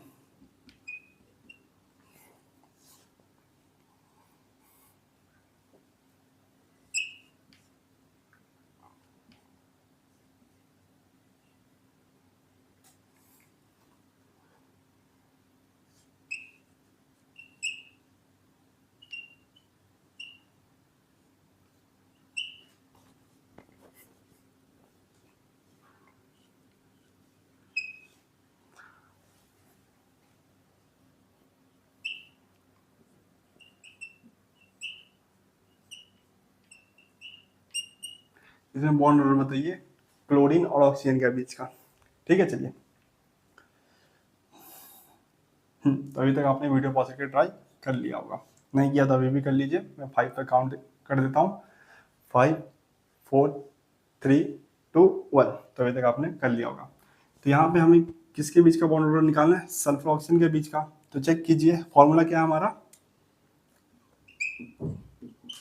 सिग्मा प्लस पाई अपॉन में सिग्मा, यही फॉर्मूला है। तो सल्फर ऑक्सीजन के बीच में यहाँ पे कितना सिग्मा है 1 2 3 4। ये सल्फर ऑक्सीजन के बीच में 1 2 3 4, तो 4 सिग्मा है सल्फर ऑक्सीजन के बीच में, कितना पाई है, तो 1 2 पाई है, 4 + 2 और सिग्मा की जगह पे 4, तो 6/4 और 6/4 कितना होता है 1.5। यदि 6 को 4 से डिवाइड करो कितना आता है 1.5 आता है। यहाँ पे सल्फर ऑक्सीजन के बीच का हमें फिर से बॉन्ड ऑर्डर पूछा है, पर दोनों अलग है। यहाँ पे सल्फर ऑक्सीजन के बीच में 1 2 3 3 सिग्मा है, कितना पाई है 1 2 पाई है। यहाँ पे सल्फर ऑक्सीजन के बीच में 3 सिग्मा है 1 2 3 और कितना 2 पाई है, अपॉन में सिग्मा, तो कितना सिग्मा है 3, 5/3 तो 1.66 हो जाएगा ना, 1.67 1.66। तो यहाँ पे सल्फर ऑक्सीजन के बीच का बॉन्ड ऑर्डर कितना होगा 1.66, तो 5 को 3 से डिवाइड करेंगे तो 1.66 आएगा। यहाँ पे तो फॉस्फोरस ऑक्सीजन के बीच में कितना सिग्मा है 1 2 3 4 4 सिग्मा है, फॉस्फोरस ऑक्सीजन के बीच में 1 2 3 4 4 सिग्मा है, कितना पाई है 1 पाई है, 1 2 3 4 4 सिग्मा और 1 पाई है, अपॉन में 4, तो 5/4 जो कि हो जाएगा 1.5 को यदि 4 से डिवाइड करेंगे तो कितना होगा, कितना हो जाएगा 4 1 जा 4 बच गया 1, तो 4 2 जा 8 और 1.25 ये हो जाएगा ना, 4 1 जा 4 बच गया 10, तो 4 2 जा 8, इसमें से 2 हाँ 1.25। इसमें बताइए तो क्लोरीन ऑक्सीजन के बीच में कितना सिग्मा है 1 2 3 4 4 सिग्मा है, कितना पाई है 3 पाई है, अपॉन में 4, तो जो हो जाएगा ये हो जाएगा 7/4, तो 7 को जब 4 से डिवाइड करेंगे तो 4 1 जा 4 बच गया 3, तो 4 7 जा 28 और 4 5 जा 20, तो 1.75। तो यहाँ पे सल्फर ऑक्सीजन के बीच का जो बॉन्ड ऑर्डर आया वो 1.5 आया, यहाँ पे 1.66, यहाँ पे 1.25 और यहाँ पे 1.75। तो फॉर्मूला यूज करना है, आपका आंसर आ जाएगा। ठीक है, चलिए कुछ और क्वेश्चन प्रैक्टिस करते हैं। समझ में आया ना फ्रेंड? तो कॉन्सेप्ट भी आपको याद रखना है, ऐसा नहीं फॉर्मूला मिल गया तो कॉन्सेप्ट भूल जाइए। कॉन्सेप्ट भी याद रखना है कि एक डबल बॉन्ड 2 जगह पे बटेगा 3 जगह पे बटेगा, तो हमें उसे कैसे बांटना है।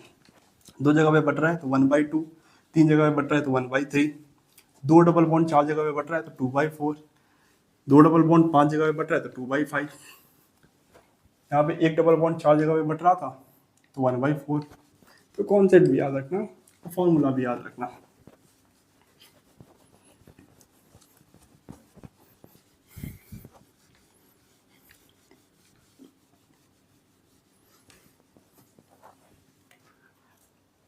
चलिए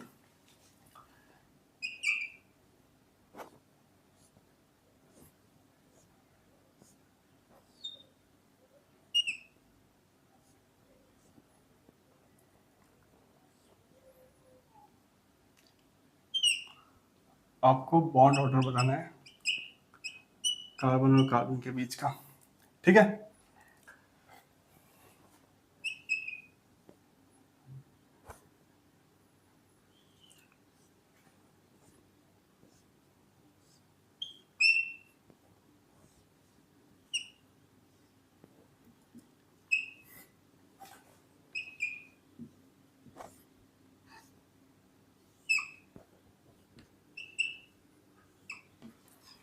इन तीनों में आपको बॉन्ड ऑर्डर बताना है कार्बन और कार्बन के बीच का।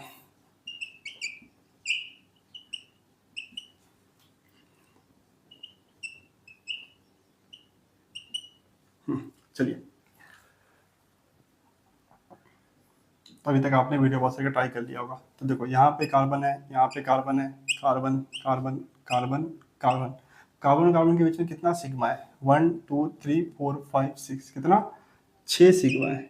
कार्बन और कार्बन के बीच में 6 सिग्मा बॉन्ड है 1 2 3 4 5 6, और कितना पाई है 1 2 3, 3 पाई है 1 2 3, तो कार्बन कार्बन के बीच में 6 सिग्मा है और 3 पाई है, तो सिग्मा प्लस पाई अपॉन में सिग्मा, तो 9/6, तो 3 3 जा 9, 3 2 जा 6, तो 1.5। यहाँ पे बॉन्ड ऑर्डर कितना हो जाएगा कार्बन कार्बन के बीच का 1.5। यहाँ पे कार्बन कार्बन के बीच में कितना बॉन्ड ऑर्डर हो जाएगा 1.5। इसमें बताइए, तो देखो यहाँ पे कार्बन, यहाँ पे कार्बन, यहाँ पे carbon, carbon carbon carbon carbon, कितना सिग्मा है 1 2 3 4 5 6 7, 7 सिग्मा है कार्बन कार्बन के बीच में 1 2 3 4 5 6 7, 7 सिग्मा है। और कितना पाई है 1 2 3, कितना पाई है 3 पाई है। तो 7 सिग्मा बॉन्ड है कार्बन कार्बन के बीच में, 3 पाई बॉन्ड है, तो सिग्मा प्लस पाई अपॉन में सिग्मा, तो 7, तो 10/7, तो 7 1 जा 7, बच गया 3, तो 7 4 जा 28, बच गया 2, तो 7 2 जा ना 14, बच गया 6, तो 7 8 जा 56 ना, हाँ ऐसा ही कुछ होगा, तो 1.43 कर लीजिए, 1.43। तो यहाँ पे कार्बन और कार्बन के बीच का जो बॉन्ड ऑर्डर होगा या 1.42 या 1.43। यहाँ पे बताइए, तो कार्बन कार्बन के बीच में कितना सिग्मा है, तो ये देखो ये कार्बन है, ये कार्बन है और ये कार्बन है, तो कितना सिग्मा है 3 सिग्मा है। कितना पाई है 1 पाई है, इस कार्बन कार्बन के बीच में 1 पाई बॉन्ड है, तो 3 + 1 अपॉन में कितना सिग्मा है 3 सिग्मा है, तो 3, तो 3 + 1 अपॉन में 3, तो 4/3, और 4/3 कितना होता है 1.33। तो यहाँ पे कार्बन कार्बन के बीच का जो बॉन्ड ऑर्डर होगा वो कितना हो जाएगा फ्रेंड 1.33। तो इस तरीके से आपको आइडेंटिकल या इक्वली कंट्रीब्यूटिंग रेजोनेटिंग स्ट्रक्चर के लिए आपको बॉन्ड ऑर्डर निकालना है, चाहे कॉन्सेप्ट से निकालिए या फॉर्मूला से निकालिए। मैं आपको सजेस्ट करूंगा कि आप फॉर्मूला से निकालिए, पर कॉन्सेप्ट भी याद रखिए, कॉन्सेप्ट भूल मत जाना, फिर कॉन्सेप्ट का कभी कभी यूज होता है, कोई क्वेश्चन ट्रिकी आ गया तो फिर कॉन्सेप्ट ही काम आता है। तो आज हमने रेजोनेटिंग स्ट्रक्चर में पहला टाइप जो कि है आइडेंटिकल या इक्वली कंट्रीब्यूटिंग रेजोनेटिंग स्ट्रक्चर का बॉन्ड ऑर्डर निकालना सीखा। इसके नेक्स्ट लेक्चर में हम नॉन आइडेंटिकल या non equally contributing resonating structure के लिए कैसे बॉन्ड ऑर्डर निकालते हैं वो सीखेंगे। ठीक है, तो मिलते हैं नेक्स्ट लेक्चर में, तब तक के लिए गुड बाय।